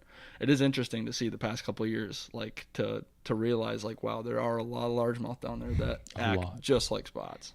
Like it's wild. And there's a time there's a time of year where it seems like that doesn't go down, and it's when they're on herring less, and that seems to be when you can catch some really big largemouth bags away from the herring stuff typically. But I don't know. So Hartwell's your favorite. What's your favorite? I would probably say Hartwell. Oh shit! Yeah, that place is like just it's got my heart, man. You literally live scoped a 10-pounder on a jerkbait on the Harris chain, and you didn't pick that one. Why not? That's definitely sounds epic. That's a top 3. That's like top 3. My top 3 would be Hartwell, Gunnersville, and Harris chain. Well, you fish fast from the sounds of it, faster than me. So you probably don't like Florida that much. No, I like fun. You gotta slow down in Florida, it seems like. Do you notice that, or not so much? We do. Yeah. We do. Yeah, we've had a couple derbs where it's, I don't know, we've kind of had both. Like our first tournament that we finally had a good showing there was burning a plug. Hit a bunch of spots. Yeah. Huh. I think we caught 2 off shell, 2 in brush piles, and 1 flipping. Like we were running all over the place, just covering water. KVD in that shit. I like it. Had 22 pounds, got 4th, I think. Jesus. But then we've had tournaments where we had to slow way down, like Harris chain. And Toho. Yeah. Mm-hmm. Talk about a place where a kicker goes a long way. Yeah. Like a crazy. long way. You don't see many guys win with cookie cutters in Florida. That was us. That was us on Toho. Like we had 12 pounds, and then you cut that 6.5, and we're just like, well, all of a sudden, just like that, we're in it. Like, Totally, here we go. One swing of the bat in Florida is a big deal. Yep. So what's your favorite lake up here? Oh, Yeah. that's tough. Yeah. It is tough. It's a lot harder up here. Yeah. There's so many. Oh, man. You know mine? I mean, I would guess it, but I'm going to wait for you, and I'll let you know if I was right or not. Leech. Shut up. It's a liar. It's not your favorite. I think it is, yeah. Actually. Really? I was going to guess Pokegama or Vermilion. Me and my dad were just talking about this, and Pokegama wasn't on my top 5 in Minnesota. And he was really surprised at me. Yeah, he probably looked at you and wanted to He looked at me a little cross-eyed. I didn't raise you that way, boy. It's Pokegama. That's what... Man, I conceived you on that lake. I did 1 through 4, and then he was like, 5th, got to be Pokegama. That's where you were made. Boy. I guess I just like seeing new water. You just get... I get that. I say horseshoe chain's not my favorite, but... Did you say yours already? I did not. Gosh, it's so tough for me to choose. Like, I love Mille Lacs, although it's kind of bandwagon. Just love that place. We just have a lot of good memories out there. Yeah, it's so much fun. Oh man, I mean, Pokey has a soft spot in me. Definitely, just growing up there. That's kind of where we, at least, cut my teeth. Bass fishing, kind of a place that's always got a soft spot for me. Plus, it's obviously a great fishery. So. Gosh, I don't know. I don't know if I have one specific one. Love Leech. Love Tonka. Love the whitefish chain. There's a few little sneaky lakes back home that, are some good ones too. But you can just write those on a piece of paper and I'll just, put them in the mailbox back here in the suggestion box. I don't know. A lot of the big names just, I like those ones a lot. It's kind of a bandwagon answer, but Oh, you you're know, good. those are. It's your turn now. Yeah. My turn? Yeah. Leech? No. Copycat. No, Pelican up by Orr is my favorite was- lake in yeah. Minnesota, for sure. Pelican by Nisswas. That's another one I forgot about. Love that place. Love that Awesome place. lake. Gross. Yeah. That's. The one by Nisswa? Mm-hmm. Yeah, love that pond. Is that the one with Breezy Point on yeah. it? Mhm. Yep. Yeah, because of the tail. Not because the bassin's any good. Or is it good? You guys whale on them out there? I would think the tournament weights would be better if it is that good a lake. I mean, Tournament weights are just okay unless the smallies are on beds. yeah. Just the way that place sets up, I don't know. It's just, I don't know. It's just fun. There's something about it. Yeah. I've never fished it, so I can't talk. Yeah. It's Yeah. like when people ask if I'm gay, I'm like, I don't know. I've never tried it. You know? To me, it sets up. Can't talk shit. It's a lot like Tonka. In my eyes. Yeah. Ugh. I don't mind Tonka. I'm about to spend some time out there, so I gotta. Yeah, start when do you head smiling out? At it. Get out there Thursday. Blackfish? Yeah. You know, What's that tournament like? It seems like it's fun. it seems like it's really hard to do well in that tournament. it is. We've never done really well, but I think we have like a 6th and a 7th. I'd call that really well. I mean, with how that lake fishes, I mean, you take what you can get out there because she's a cold-blooded bitch. Cold-blooded. So, yeah, you can't trust nothing out there. She's like a crackhead ex-girlfriend. You cannot trust her. You cannot trust her. Change the locks. Next thing you know, your car's keyed, your wallet's gone, and the baseball bat through your window. So do you think out there it's pressure? That's because the MNBN last year. You know how bad that was. Do you think it's That's pressure, the worst I've ever seen it. or you think it's just in a downswing, class-wise, like your class? Time will tell on that. I think it's a combination of pressure and the grass, and Like the lack of milfoil you're talking?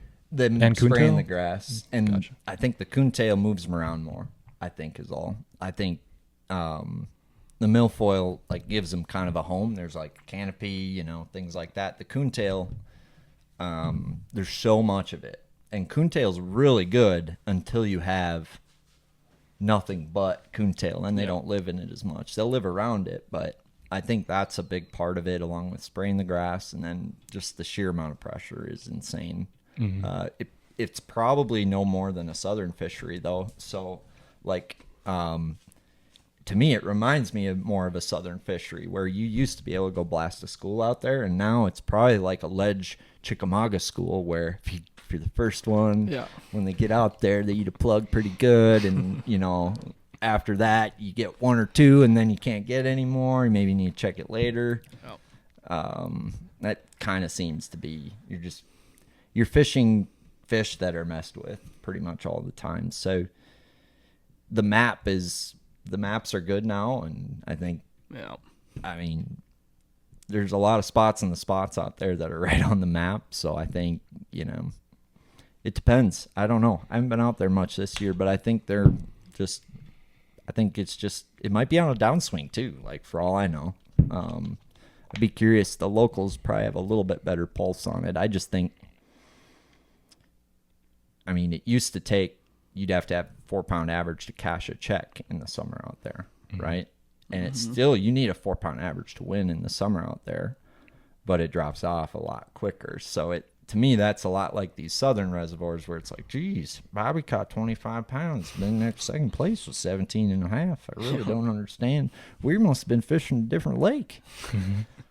The conditions you just have to time shit, and like things have to line up a lot better out there, it seems like. But I don't know, man. I think that lake's tough. What do you guys fish Tonka much?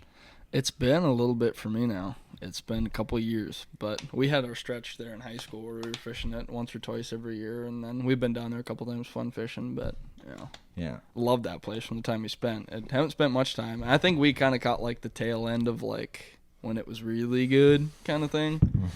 Because it was kind of like what you're talking about now. Like we could definitely notice like some schools were like hard, like gotta drag a sea rig, like just barely moving your rod, and then other ones, just burn a plug through them and bust them. But It's a fun place from what. It is a fun place. I mean, it's a humbling place. It's the mecca of bass fishing for Minnesota, I guess. I mean, yeah. Mm-hmm. But I gotta pee. Yeah. Just gotta pee. Pee break. But no, so I was looking for Tim at Tim's Auto Body, so I talked to the owner, see if we could talk advertising, and he's going to find him, and there's this guy waiting to get his oil change, and he's like, "Hey, I'd like to talk to you when you're done with him." I was like, "Okay." He's like, "Wow, cool." So Tim's busy, so they come give me Tim's card, and I was like, so I sit down and talk to this guy while he's getting his oil change, and he's like, "Yeah, I'm looking for some advertising." It's like, "Oh, cool. What do you do?" He's like, "I'm a professor, and I'm looking for some advertising for this class I'm doing." It's like, "Oh, what's the class?" Ethics of Artificial Intelligence. I was like, "Dang, that's pretty cool, man." And then we had 30-minute conversation. It was epic. He started talking to me about, how we're not going to have jobs in 10 years because robots are going to take over the world and all this cool shit. So it was it was crazy. So I forget why we were talking about that, though. I don't know either. What brought that up? I have no clue. You said you had a really good story, so. No, I did not bring that up out of the blue. You guys primed that with something. You guys sparked that. There's no way I just brought that up. Whatever it was, it's past me. That went over my head. I don't know. Well, right on. Well, fair enough. Oh yeah, we were talking about just the vast amount of subjects we could discuss. Oh yeah. Aliens. Yeah. There it is. How we're in the galaxy. We are in the galaxy, and it's ever expanding. And I just got this galaxy clock, which I haven't set yet. It's set for midnight. Should be set for 5 o'clock. Cheers, but we'll get there. I like the posters too. Yeah. It's been a slow progression. We started with I think the first one, Cole, what we recorded in my parents' basement or something. When my girlfriend and I broke up, so I was homeless and searching for homes and staying at my parents at the time, and that's kind of when we started this deal and got this bachelor pad here. It's awesome. It's a good spot. I've never been poorer, and I've never been happier. So, yeah, it's better to be poor and happy than rich and pissed off. And, have a few fun and laughs along the way and learn how to catch more bass. And you boys ought to come fish this lake when we got some more time. Oh, too. yeah. But you guys got girlfriends? Nope. Single man. God, you guys are smart, too. This is crazy. I usually don't have smart people here. That's good. Well, hey. All cheers to that. So women aren't really on your mind then. Just bass. Do you guys take a winter break and go after some women for a change instead of the old bass? You guys take a women's season off, like a season off where you go after women, kind of like duck season or turkey season or goose season, or you guys have a season for that where it's. I mean, it's kind of on the side. It's whatever happens to me. Yeah. It's, I don't know, just focused on the fishing thing right now. And sorry, it sounds kind of lame, but No, dude, I think that's the most respectable thing I've ever heard. Yep. Same deal. That's wonderful. So you guys don't even have Tinder accounts then? No. Nope. No dating accounts? No. Oh, what? Not even Bumble? What do they call it? You guys don't even have Grindr? No Grindr? There might be some people at Montevallo that have Grindr. Oh, absolutely there is. Hey, dude. To each their own. More chicks for us. I support that shit. Yep. Absolutely. There's only 10 girls in Montevallo. You don't want to split the pie that much. Let them have it. So is there a cuisine that you've learned down south is kind of like a mainstay that we didn't have up here? Chick-fil-A. As Grand Rapids. There's one in St. Cloud. Yeah, so we never had it. We're 2 hours from it, 3 hours from the nearest Chick-fil-A. So when we got down there, we were like, this is the greatest damn thing I've ever seen in my life. I've developed a slight addiction for Chick-fil-A. We're not in Kansas anymore. Wow. It's incredible. This guy eats it like no other. You guys ever had Steak and Shake? Oh yeah, Oh, yeah. that one too. That's a pretty good spot. that would be Can't beat dangerous too. Luckily, we don't have one of those. Yeah. Whataburger? They don't have Whataburger up here. Oh, Yeah, we got that's one. a good one. We Yeah. got one. Many a nights going for the honey chicken biscuit at 3 a.m. Oh yeah. You guys do the Waffle House? Here and there, that's a dangerous game. So You're playing with fire Yeah. with that one. the Harris event, we decided to drive through the night. Oh yeah. And we stopped there about 3 a.m. We were about an hour from the ramp, and got us some Waffle House, and that was about the worst fishing day I've had in my life. Oh, He was I was hurting. the gift that keeps on giving. Just no more sausage for me from Waffle House. Gotcha. Stick with the pancakes and waffles. exactly. You even serve pancakes at Waffle House? I feel like that should be a sin. I don't think they No, do. that's Huddle House where they serve pancakes. Yeah, Huddle House. They'll get you If on they the do make pancakes ahead of the pancakes, game, they but stick a waffle iron in them and make sure no one knew. So does the school fund you guys like staying at these places? They buy you like hotels and shit? Yeah, Mhm. so if we get sent, we have pretty much everything funded. Everything except tackle. Gas, lodging, basically everything. And then, So you guys don't even have to sleep in your trucks? no. no, Man, the we're Elite living, Series is going to hit you in the balls. we did our fair share of that. We've done Yeah. a lot of sleeping in the truck. We did a lot of that in high school, and then we've done. I mean, Local stuff we yeah. did quite a bit. Yep. That's good. You got to But- feel the pain of working for something, yeah. boys. Oh, yeah. No, I enjoy it. That's, I love doing that. The truck stuff's the best. Yeah. Oh, Those dude, are- it's like Rick Clunn, one with the yeah. one with the bass, dude, for sure. But, Okay. Yeah. So your teammates and stuff, I guess, how much do you guys work together, like as a college, to help each other succeed, or is it more like, yeah, we're catching on a 3/8? Yeah. I have. I mean, it's You guys not. don't tell nobody It's nothing. kind.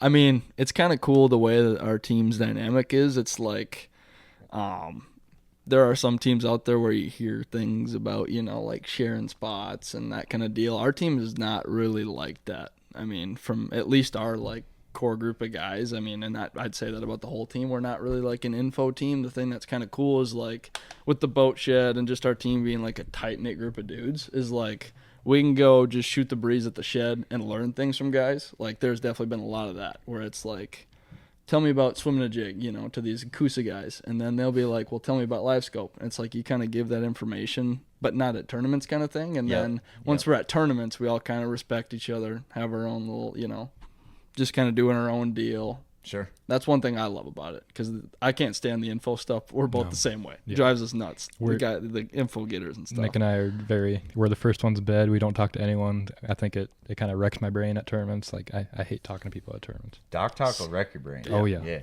So it's kind of fast. like the perfect line with our team where we can go learn stuff. We can go, grab a guy. Hey, want to go to the Coosa and go fish with them?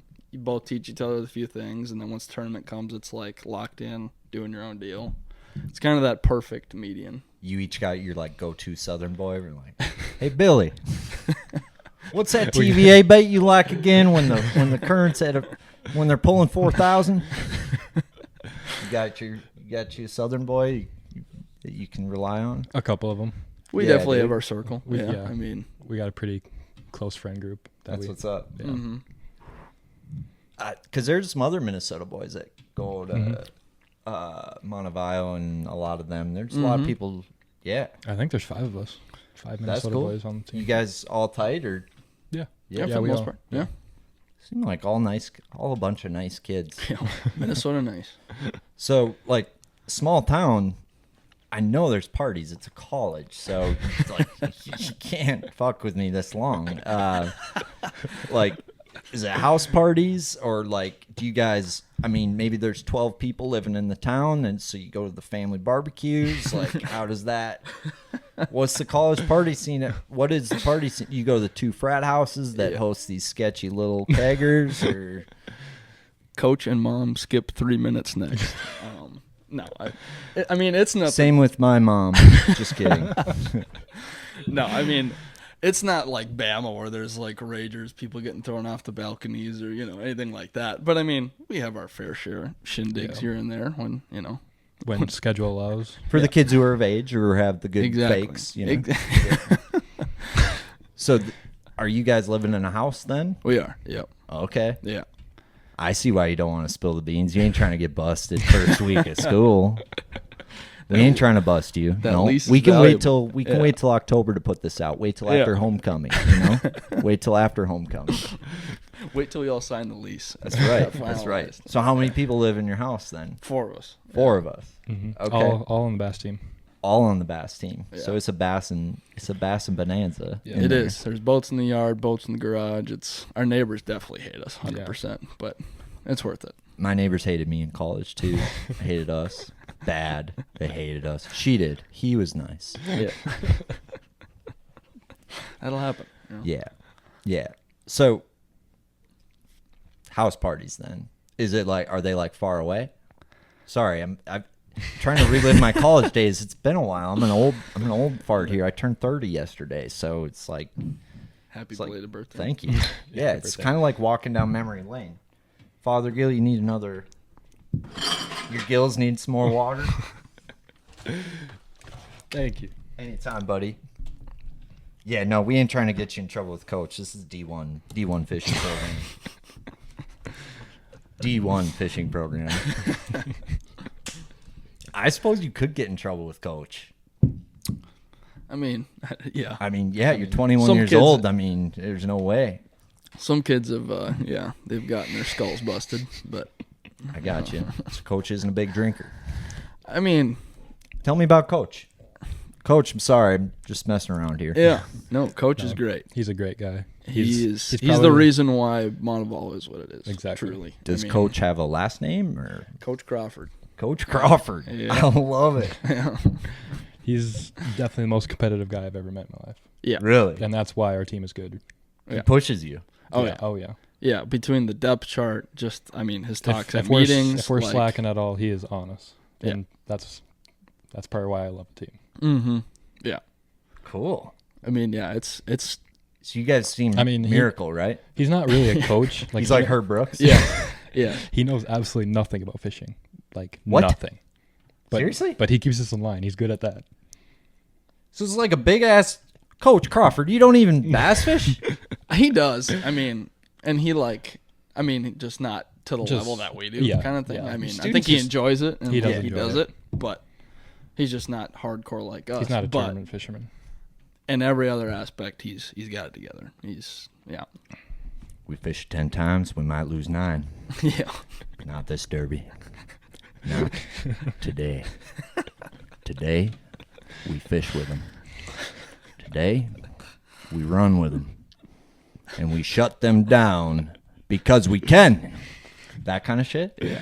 That's That made me cool. just want to run through a wall right there. Right? That was great. He does the same Yeah. thing. Yeah. Really? Oh, yeah. Yeah, like there have been a couple times like the team has gotten in a rut and like had those talks and you leave and you're like, holy shit. Like Tonight. that was great. You guys are the greatest fishing team in the world. You're like, wow. He's definitely got a knack for that. Yeah. Really? He's Very pretty good. special in that category. You guys ever record that stuff? Like, I want to hear Coach Crawford's speech now. There's probably a video out there somewhere. He just I'm coached sure. a team to a national team of the year title. Jeepers. So have you guys been to a crawfish boil? Do they have those in Alabama, or do you have to go to Louisiana for that? That's more Louisiana. Yeah, the big thing is just like big cookouts. Like get a grill, throw a bunch of stuff on it, and just like start- big start grill cooking. Yeah, yeah, It don't matter what it is, throw it on. yeah. Is there like time limits? Do you guys like, how much do you practice? Like, are you guys that'll like stay out late, or like, do you have any like work ethic stuff that you try to put more time in, or anything like that that has seemed to pay off for you guys? That's That's one of our biggest things. Yeah. Yeah. We're always dark to dark. Always. Dark to dark. So Weather- as soon as it's dark, you're off. Yeah, it's in the rules. I'm not like Teal. Oh, who- it's in the rules. I'm not- Yeah, I don't for grab sure. till 2 a.m. like Teal does. Well, it's not in the rules. Like, put in the rules. We probably would, honestly. I do. Yeah. I mean, I'll follow the rules. So tell me what the rules are. I'll follow them. Yeah. But dark to dark. Oh, And yeah. how many other teams would you say go dark to dark? There's not a ton of guys that do it. Probably count on 2 hands. Yeah. There's a lot of guys. I mean, There's something to be said Yeah. about that then. And I look think at what so. happened. I think that's Look one at of the what things happened. that you can control is fishing, is how hard you work. That's one of the things you can control. Yeah. Dude, I'm a huge proponent of that. Yeah. And people like make fun of me that I'm out graphing or whatever, but at the end of the day, there's a lot of good anglers, and I don't think I'm necessarily that like more talented than any of them. I literally think that the only thing I hopefully have going for me is hopefully I work harder, you know, and Exactly maybe how that I think. translates to good finish, maybe not, but hard work beats talent when talent doesn't work hard, right? Exactly. That's a great mentality. And yeah, I hope any college angler listening, you know, hope that, well, maybe you don't want that, but, you know, 2 years from now, hopefully they learn something from that when you guys are done. But there's something to be said about that. But you can work hard and you can put your time in, and you can suck too. So it's being willing to do that. You have to be willing to suck, and I guess Being okay with sucking. Yeah. right. That's Big thing. But it's weird when you're down and out, and then you put in that extra 20, 30 minutes, and all of a sudden there's a little light bulb at the end of that tunnel where it's like, man, I had the worst day ever, but because I pushed through it, because I did that little extra thing, You found a little nugget. I found a little nugget, and that's Yeah. all you need sometimes. You can't do that sitting on the couch. yeah. Totally. So this schedule that brought you guys this team of the year, what did that consist of? So what all lakes did you have to fish? Because that to me, some people say they want to win the classic, and who doesn't, right? But to me, like that one that makes you feel like you're doing it right is Angler of the Year, Team of the Year. To me, that's a super honorable. It's the one I want to win the most anyway. What all lakes were for that then? So That's wild. First one was Harris Yeah. Chain. You know, Cherokee second? Harris Chain, Cherokee, James, and then Red River. Yep. So all over the country. So we had Crazy. Florida, Virginia, Tennessee, Louisiana. so what'd you have to average for like a finish? Did you have some bombs in that? No, so the 2 years prior was exactly 17th place you had to average to win Team of the Year. And we averaged 16.5, I think. So it's right there. Crazy. Every year. It's crazy how that works. That is weird how that works. Mm-hmm. I'd be curious how many tours that, Yeah, that would be interesting. like I'll have to look into that. with the opens or something like that, because See if it's that close of a number. That would be Yeah. really interesting. that would be. Because what's your best finish? What was your best finish? 5th, And against 250 guys? roughly. Yeah, so that, I mean, 80 guys in our team, right? You win. That's like taking 5th, right? Kind of Yeah, almost. yeah, exactly. Yeah, Yep. that's why I look at it. That's sweet. Shit. So you guys are like, you're ready to go then. What's your guys' long-term goals? Like, you're doing this now. What are we after here? You Elite know? Series. Elite Series? You? Someday. Yeah. Is that, you guys are both aiming? I think that's like the ultimate goal for me, at least. I don't plan on going for it right out the gate, at least right now. I mean, Yep. I plan on sticking with my current gig, but I don't know. It's one of those things that I don't know if I could die a happy man, to be totally honest. You know, my boss probably wouldn't like hearing that, but I don't think I could die a happy man not trying. You know, at least trying at some I think point. a lot of us feel that way. Yeah. Yep. So at some point, that's definitely a goal I'd like to go for. Right now, I'd like to just, I don't know, settle my feet, I guess, and get somewhat of a ground base. And then maybe someday, if it happens to work out, it works out kind of a thing. But Well, you got a pretty good job right now. You're video production for Wired to Fish. yes, sir. Yep. Yeah. How'd you get hooked up with them? Well, they're kind of based out of Grand Rapids. If They I'm are, not yep. mistaken, right? Yep. Home base is in Grand Rapids. So, Okay. yep. One of the guys, Kobe, that we were talking about earlier, Yep. we fished against him in high school. He interned there throughout high school, and he's only a year older than us, so we just kind of grew up with him, fished against him all the time. Mm-hmm. And he was an intern there, and then kind of got the in through him. He just kind of introduced me to the crew, and Sure. just happened to work out, and here we are now. So, It's sweet. I watch a lot of their stuff. Yeah. appreciate it. Yeah. Yep. You better tell them there needs to be a 401k match and a couple extra days vacation, or I'm going to the Elite Series, boss. I'm going there. Yep. Screw deer season. I'm going bass fishing, boss. That's cool. And getting to the Elite Series is tough. I was talking to Brad Leitner on the phone today, and I mean, he's fishing the opens. Keith Tuma, I mean, He's rocking it. he's rocking it. I think there's 3 tournaments to go. Yeah, he's in, what, 6th, 5th? which is crazy because we fished against him on Team Trail, going blow for years, and that dude is a hell of an angler. But it's cool to see him do it. I hope he does. I hope he does. A lot of fishing left, but he's sitting in a great spot. So He's put himself in a really good position, and With the swing they're going on too, he's yeah. that is the bottle of whiskey that Keith Tuma brought me when we did the podcast. It is now a lamp. that is the greatest lamp I've ever Yes. That is So awesome. whenever there's an open, I try to turn a light on for him. You know? That's awesome. Yeah. He's a good dude, hell of a fisherman, and he would be one of the first to prove the whole Tonka River seen. Yeah. thing wrong with the whole pro Minnesota fishing curse of pros only coming from Minnetonka or the river. Tuma would be the first Northwoods basser, so to speak. I mean, unless Fothergill does it first, but Tuma's looking good. But It's looking great. what do you think it takes to do that on the Elite Series? I mean, you've seen fishing evolve. I mean, when I was doing that, like side image, I watched side imaging come about. I watched all that stuff. It's changed so much since I started fishing, and I guess what does it take to be an angler now versus kind of what it used to be? And you guys have maybe fished with some older school guys, but I mean, is livescope the future and you need it? Because you guys seem to be pretty good with it, and the results show. Yeah. I mean, it seems like there's this younger angler coming up, just cleaning house, and seen it firsthand. So curious what that's going to mean in the future and what it takes to be a pro angler now versus 10 years ago. Yeah. I guess in my eyes, it just kind of complements like everything else you have on your boat, your down scan, your side scan, because nothing will ever beat the side scan. Like being able to So graph good. around at Yeah. 4 miles an hour, just getting a crystal clear picture of the bottom of the lake, like that's awesome. It is awesome. And through hull transducer, do you have one of them? Oh, fuck yeah. Yeah. Yes. That thing doesn't get talked about much. No, what As you much can as do it at should. 35 miles an hour is insane. That people need to use that more. You guys do a lot of that? Yeah. Do you think it plays more down south or up here? I feel like it down south big time. You find bait Both. and everything Both. fast. Mm-hmm. You do a lot up here too? Especially looking for good grass and stuff. Yeah. I'll do a flat, big old flat. I'll just rip it and You can have cover a bar. whole, yeah. Yeah. But in my eyes, that's so efficient. Well, you run all three brands. It's something I noticed from I think one of your Snapchats. I just got the Lowrance like maybe 2 months ago, maybe.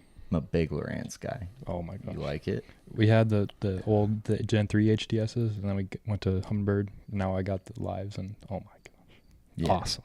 Waypoint management. Oh my gosh. Yeah. I got real sick of Humminbird PC real quick. Yeah, because I mean, when the way you guys travel, I mean, with Lowrance, you've got that storage feature where you can export a region and you can organize all your stuff real easy. And granted, I think Humminbird, Garmin, all that stuff's good, so I'm not knocking anybody here, but I think the Lowrances are a little bit undersold, so to speak. I think so too. Are you scanning? And I think a lot of people think you need the highest kilohertz possible for side imaging. I personally like 455 on Lowrance, like a lot. You can bump that range out, and you can really. What I do on now Leech, I is- had it on 250 feet. Yeah. Why wouldn't you? Yep. So now I got both side imagings. I'll do the range on the Lowrance, and then Detail I'll keep on the other. Yeah. That's how I run it. Yeah, I mean, that's probably cooler for sure. But Huh. The detail on that Humminbird, you can't really beat the at 80-foot detail. yeah, but some stuff pops more on the Lowrance than Humminbird. I agree with that. It's really weird. Like I found a lot of stuff that I would have missed on Humminbird already, but it's crazy. Why is that? That is crazy. I don't know. Like, are we Like talking, obvious stuff, like stumps and stuff like that, like big stuff. Like I would have missed it on Humminbird. Like it's really interesting. That is interesting. And fish schools, some of them show up good on the Humminbird, some of them on the Lowrance. Further away, Lowrance, closer Humminbird? I can have them both at 80, and one will just pop better on the other one.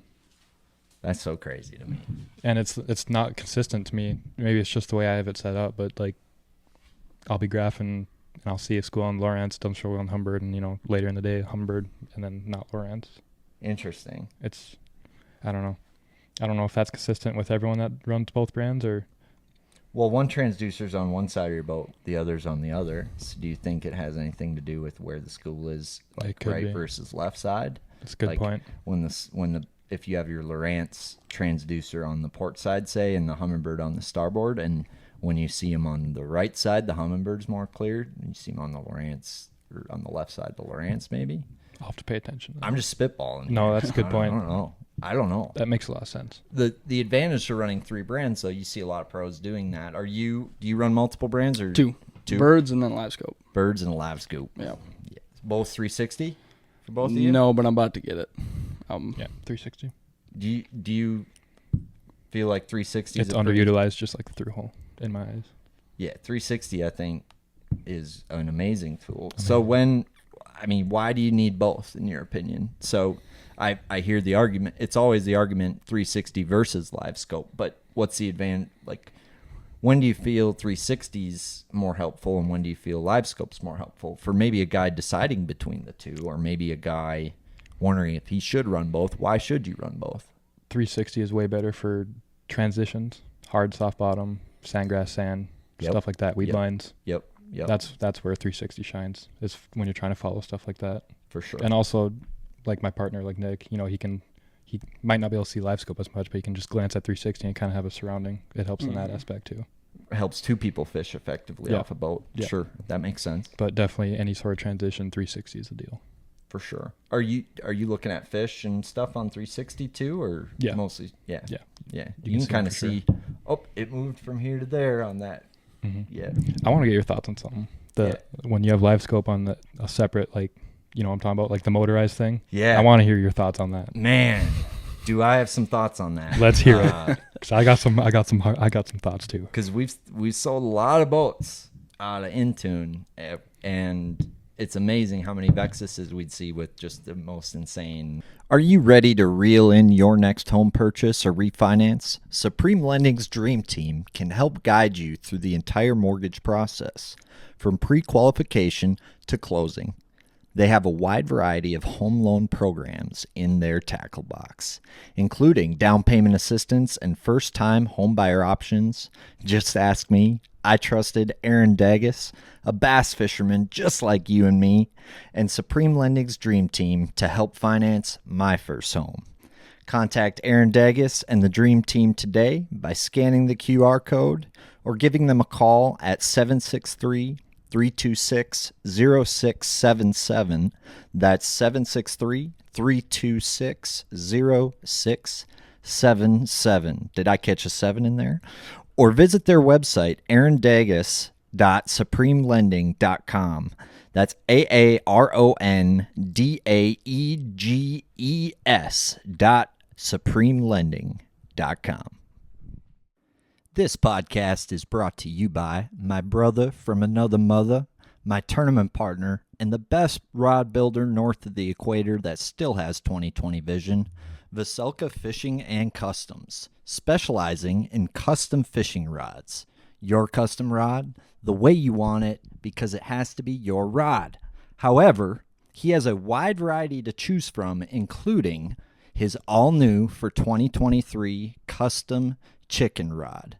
If you throw the big fluff, the hairy Gary, the rotisserie dissery, the half-ounce Palomalu, the 3/4-ounce rooster biscuit, the lightener looking like D. Snyder, you're going to want to be throwing the Veselka Fishing Chicken Special Big Hair Jig Rod.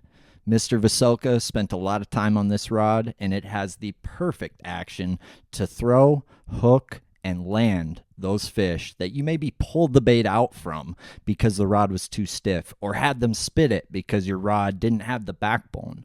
Well, the new Chicken Special from Veselka Fishing and Customs has worked to solve both of those issues, along with superior balance and quality components.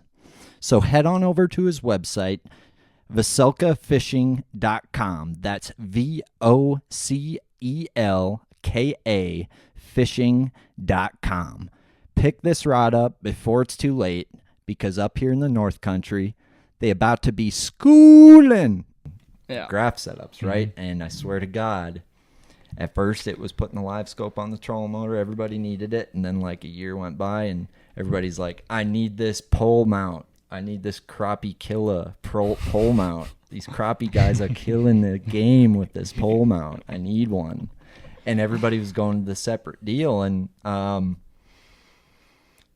personally, I've like, you give me a drum set and I'll like play the snare for a while and then I'll hop over here and play the bass. But you try to get all that going at once.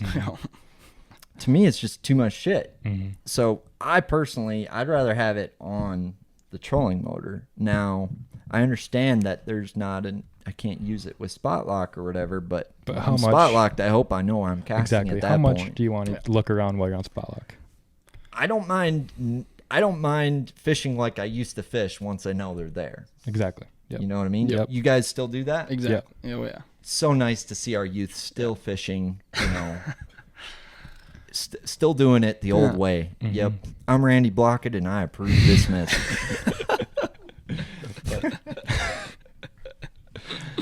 But yeah, so you don't like the poles? It just goes back to the efficiency thing for me. That's so inefficient.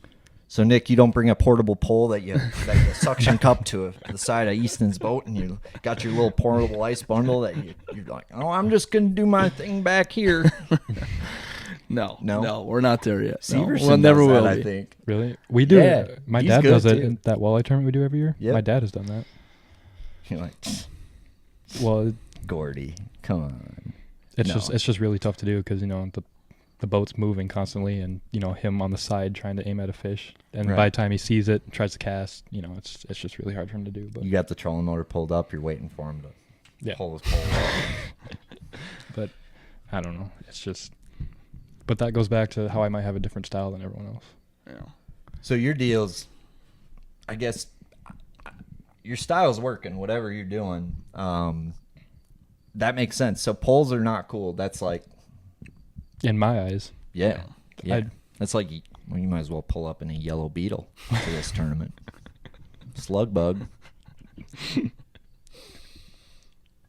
No slugs back. How many guys fish with a pole down? Is that what you make fun of all the college guys with the pole mounts? You're like, donate. The big one for us is the ginormous live scope mounts, the crappie mounts, where it's like when you're driving, you have to like stand up just to see over them. Tammy was worried about her son, and she's like, I'm just really worried about Billy's neck out there. I think we should get him something for his neck. He was diagnosed with scoliosis at a young age, and just really worried about. Your neck hurts after looking at that shit all day, though. Yeah, to each their own. Who am I to judge? But that's kind of the one thing that we do poke fun at a little bit because it is kind of funny. It just looks funny having this cell tower hanging off the front of your boat. But I was gonna say if they'd lean that leaner pedestal at like a 45, so you could just, look at your live scope and like half lay down like you're on like an operating table and cast around so you don't have to bend your neck down. That'd be kind of gay, huh? That could be something. Yeah. Who knows? No. That could be the next big thing. It could be. The pole. Forget It the could pole. be. Just make a giant specialized butt seat. pedestal. Yeah, it's like a couch. You can just A lay live down. scope couch? Yeah. That's genius. Yeah. That's our idea. We need to run with that one. Couch with a hole in it so you can look through. See your scope. There it is. That's it. Then you guys can invent like the lay down cast, like sniping Kareem Abdul Jabbar. Then Bass, Kareem, get him. You guys play any other sports in middle schools or high schools? Baseball was all I did. Baseball, basketball. You look like a basketball player. Tall and lanky. Love basketball. Yeah. We play a ton of basketball at school. Me and Gotcha. Nick. Yeah. I suck at basketball. Defense. I can play defense. That's it. I'm the same way. I'll fall out, but Yep. Nick has his games about once a week where he goes crazy. you guys play a little street ball back at the house. No, we got to break into this old gym at school. That it's me and Nick and the track team. Yeah, it's a hoot. It's a great time.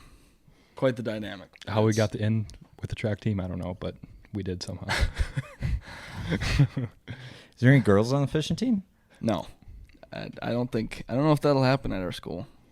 Not in a bad way, but just like the competitive side of things with William. I think he thinks that it'll be a little distracting, maybe. Yeah. Which I can see. You don't think women can compete?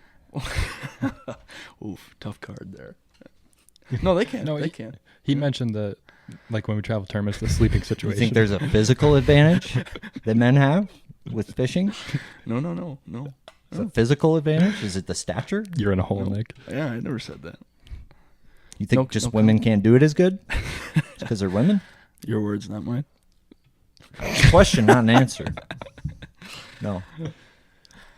It could be a distraction. Yeah. Yeah. No. Especially when you have a bunch of 18 to 21-year-old dudes. I mean, I don't know why it has to be all about looks. We could be talking about a really talented, ugly fisherman. That's a woman here.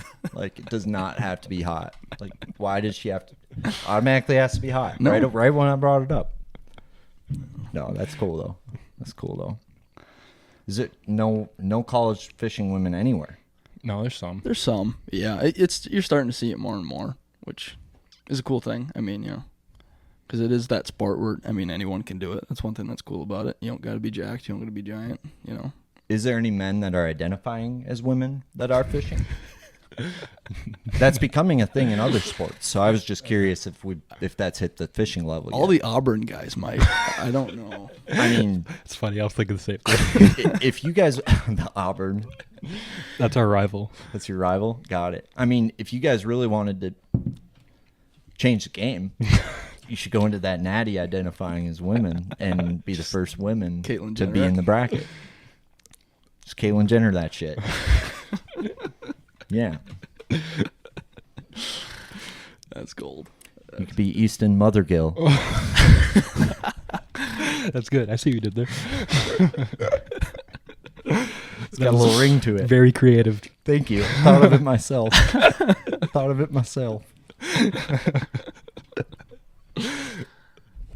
They don't sell this beer down there, though. Nope. No, wild, isn't it? They sell water. They do. They do sell water. They sometimes give it for free, too. No, but Doug Petrak on Kentucky Lake, I would always, when I'd fish with him the couple times I did, I'd always have to bring him a few cases because they couldn't get it down there. What do they got, Natty? Yeah. Natty and Keystones. Keystone. I haven't had Keystone since Nam. It's been a long time. You guys more Natty guys or Keystone? They have Bush Light still. Yeah, Bush Light and Ultras.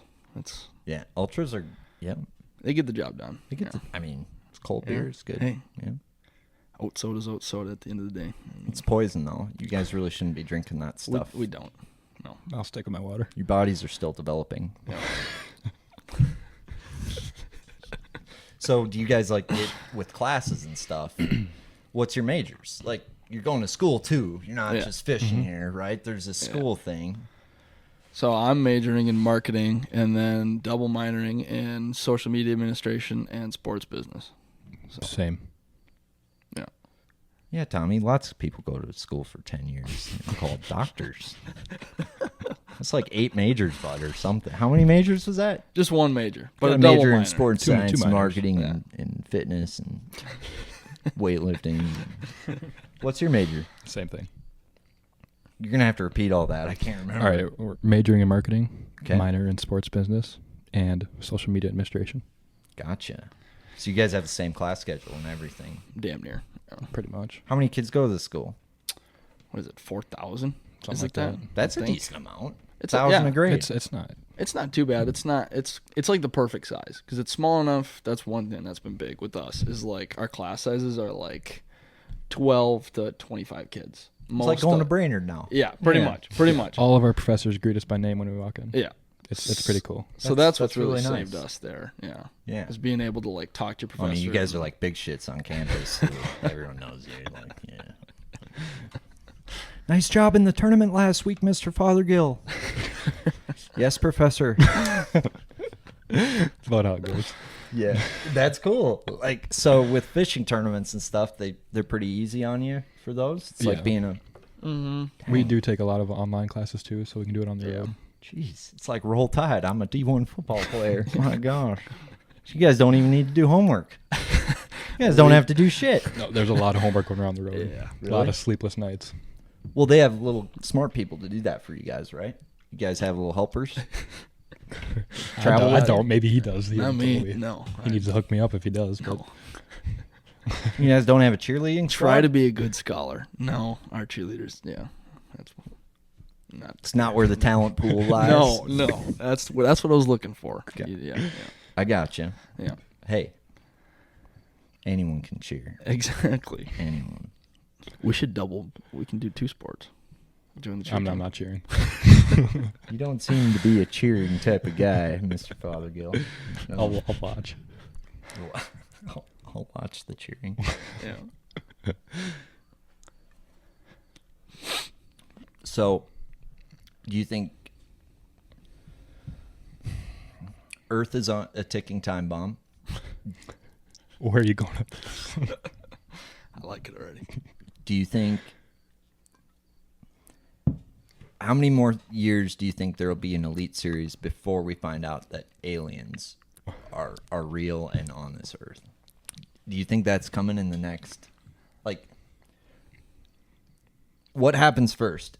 Aliens for sure land on Earth, or Easton Fothergill wins an Elite Series event? I could see either being very possible Yeah. as a first. So, I mean, do you guys give it 5 years, 10 years? Like, what does the future look like? What do you guys talk about in college? You know, like, are you guys even thinking about that kind of stuff? Like, Some days. Yeah. Nick likes these talks. Yeah. Nick loves. I want to hear your theories. I mean, I want to hear your theories. Rick Cullen might be an alien. I really don't know. I think it's definitely possible. The pioneer bass fish, I think he might have brought it to Earth. Like, Yeah. been one of the founders. 100%. Like, yeah, we were doing this 4 planets away for about 50 years. Don't tell nobody. They've been throwing a spinnerbait on Mars since like the good old days. Yeah. Who knows? I agree with that. Right. Okay. Who knows? So your theory is Rick Clunn's an alien. Like, are Yes. you... Okay. And his UFO is in the form of a boat. The nitro. Yeah. And then, and then we somehow found a way to copy it. And these are all UFOs that are on the water. Possibly. Transformers, maybe. Interesting.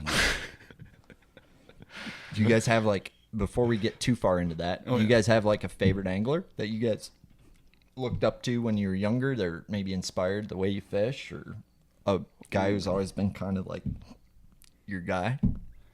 There's definitely a little bit of like the I got like a 3. that yeah. are There's like the homeboy guys, like the Minnesota guys, Fighter and Downey. Like those guys will always kind of they'll always get a cheer from me. Kind of Classic Minnesota answer. Oh, yeah. Non-original whatsoever. Yeah, I know. It's okay. No, it's good. That was good. What's yours? 3. Swindle, Polnick, Wheeler. Swindle, Polnick, Wheeler. Wow. Man. Never struck you as a Nickelback kind of guy. What's yours? Martin's, Yes, yeah. that was mine. Mike McClelland, Okay. and Lee You all- Livesey. Lee. Okay, elaborate on the last 2, please. McClelland, I feel like I like his style of fishing. He's won in Florida. He's won in the Ozarks. He's won all across the nation doing a lot of different stuff. He's a big jig guy. I love a jig. Lee Livesey is, to me, just a He's him. gangster. I like him. I just like him. And Martin's, I think, was on a different level of his time. I think he's just His super mind was talent- different. Yes, he thought different. He approached the lakes different. He pioneered a lot of cool stuff. I think. I just think he's a special angler, and maybe I think I'm more that angler, but I've developed to be more of a power fish. Like, power fishing has come later in my career, and I've grown quite fond of it. But I would say I was raised to kind of be a little bit more methodical fisherman, like a Mart or McClelland. And I'm starting to get that Livesey in me, is the way I could probably describe it the best. Hopefully get some Livesey in me. Yeah. So I don't know, but going back to the aliens thing,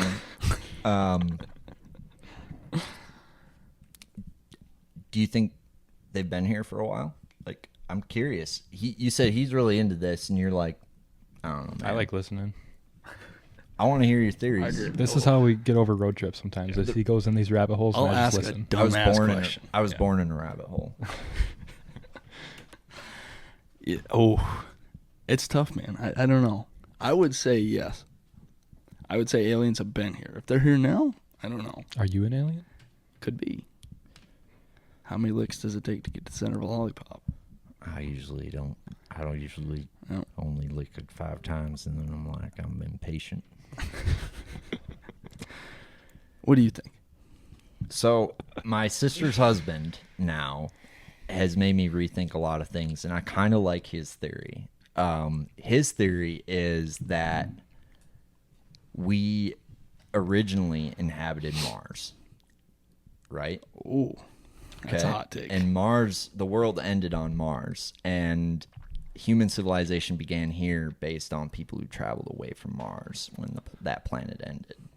And that we are aliens, and any aliens that now come here are us from the future. Hold on. That's taking a second. Take your time. Take your time. Here from the future. I mean, have you heard the term light year? Yes. That's a figure of time and space. Light year. When you're traveling that far, you are also traveling either forward or backwards in time when you're traveling through space, technically. So it's a weird concept, right? Because if aliens come here and they're us in the future trying to warn us not to have nuclear war and kill each other to try and save the world after they were maybe the last 3 that survived the last one. We got Elon Musk, maybe Bill Gates, maybe another billionaire that hop in a rocket and they're good to go. You know, we're all dead. Who knows, right? Who knows? I have more questions than answers, but I do think that. Have you ever seen the Graham Hancock stuff? Like, I've seen some of it. okay, Yes. like ancient civilizations about like. This is a weird one to me because it's so possible to me. Like, you think about, most people think that we are the most advanced civilization to ever live on planet Earth, right? Yep. I mean, what if there's a pole shift and literally the Earth spins on its axis and starts all over? Like, I mean, when you're talking about nuclear war or ice ages or mud floods or stuff like that, like, everything we have built here looks like nothing. Yeah. So to say that 15,000 years ago, like before the world ended the first time, we might have had AI, artificial intelligence. We might have had all this cool stuff, but then the Earth decided to change axis points or something like that. So, I mean, they're first starting to like discover this with like artifacts and stuff. It's kind of crazy. Like, I watched a Nat Geo, that Graham Hancock stuff, and it totally made me rethink the world and how it works. I mean, one of his guys talks about like how Big Stone Lake was formed, and there was this big cataclysmic event, right, where there was I forget what they call it. It was like the world had all these bad earthquakes, all this stuff that caused basically a reset of civilization. And like the pyramids are fascinating in that sense of like, that stuff's wild. That's not a tomb. Like, how many people built that? Like, no, the pyramids are stolen like 5 times. So it's, I don't know. There's a lot of mysteries of the world that I think that we're just uncovering, you know? Yeah. No, that stuff I love. What do you think, Easton? What do you think? I'm just taking it in. They were live scoping 16,000 years ago, Easton. They were. Maybe we've been here before. You know? This is our second time doing this. Maybe it's our 12th. How do you know? You know what I mean? Maybe we've done this before in a different dimension. They didn't teach you this at Montevallo. No, they didn't. No. They teach you to follow the rules in school. Yeah. They don't teach you to question that. Nope. Oh, I don't know, man. I don't know. I think it's interesting just the shift of time and how things have evolved, even just with bass fishing. I mean, with artificial intelligence, I think shit's about to get real quick. It is pretty nuts just seeing how much that is changing things within like 6 months. To see like the TikTok stuff. ChatGPT, like you guys don't need to write your papers this year. No. Like that's the good news is all that paper writing and homework you guys had, AI's got you. ChatGPT 4.5. You guys mess with that yet? You guys mess with any of that? No. I haven't. A little bit. Yeah, a little bit. Really? Yeah. I think it's going to turn into a world of like either you know how to interact with AI or you're left behind. Like I ain't putting the chip in though. I ain't doing it. No chip. What if Lake Master comes out with a chip, but you have to put it in your head? And then But it's got the best map you've ever seen of a lake. And you Putting just it in know your head? That could be something. Ooh. I don't know. I don't know if I do that. No, I wouldn't either. And keep your map chip. Ooh. What you got, Depends. huh? If it's something that's like spot on 100%, this is what the lake lays out like, then yes. What But if you go to the lake and you like can see like the mapping, but what if it's not right? But then you just like have this constant struggle, you know what I'm saying?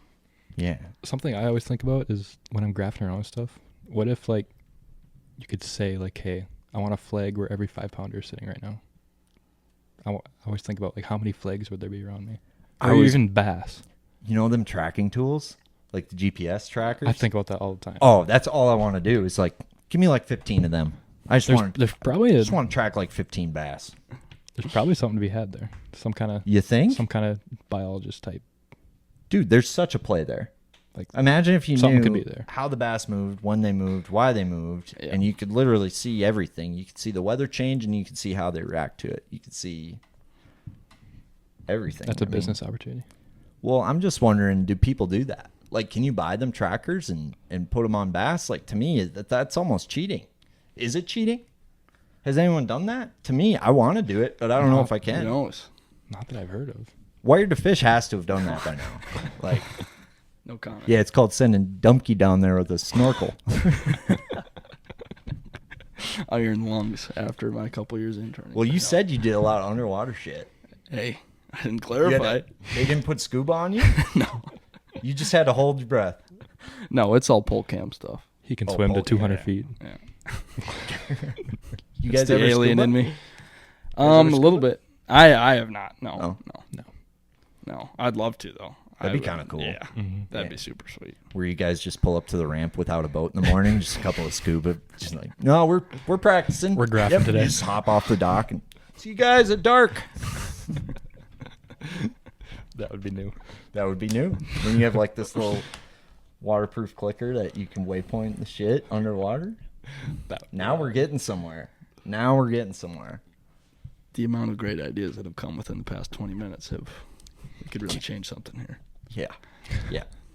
I mean, if we can make all of these happen, we got a Nobel Peace Prize on our hands. Yeah. Real big award. Yeah, you thought Team of the Year was cool.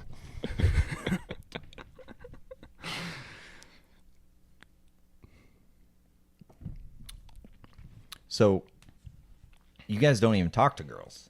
Is what I'm getting out of this. Like, talking through all this. You guys literally don't talk to girls. When I talk about this hypothetical alien stuff, I don't think that would work very well. But You'd be surprised. really, is it a play? You get a groovy enough chick. You'd be surprised. Yeah. The right one, Like the right one is ready to go. Yeah. Most I of can see them. Yeah. Wait. You guys have seen the Hot Crazy Matrix, right? No. No. What is this? The Hot Crazy. Holy shit, we're doing it. Yeah. Yeah, we're doing it. Okay. Holy smokes. And for anybody else who hasn't seen the Hot Crazy Matrix, we are playing it on the podcast. I don't give a fuck.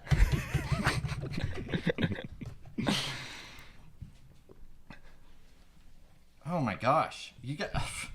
Is this about to be eye-opening? I mean, you guys. Yeah. This will change the game.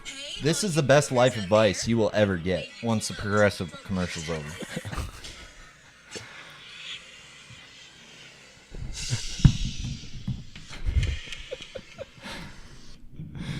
Hey everybody, James Jager here with Tactical Response, and I got the terrorist mouthpiece with me. This is go introduce yourself. I'm Dana McClendon. I am the consigliere to the Camden Mafia and the terrorist mouthpiece. But what are we going to talk about? What are you going to talk about today? Today's lesson it's a little off the beaten path of tactical response, but it's still something that you can use every day. This is the hot, crazy matrix. It's what you need to know about how to deal with women and how to analyze the situation that you may be in or want to be in. Okay, let's take a look at that right now. Okay, so this is the universal hot, crazy matrix. It's everything a young man needs to know about women. I've developed this on my own over 46 years of living on the earth. So this is how it works.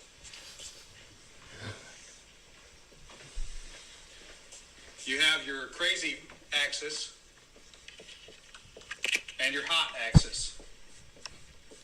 Hot is, as usual, measured from 0 to 10. We're all familiar with that. Crazy is measured from 4 to 10 because, of course, there's no such thing as a woman who's not at least a 4 crazy. So you got 4 to 10. This is your hot, crazy line right here. Very important that you keep in mind where the hot, crazy line is. As a rule,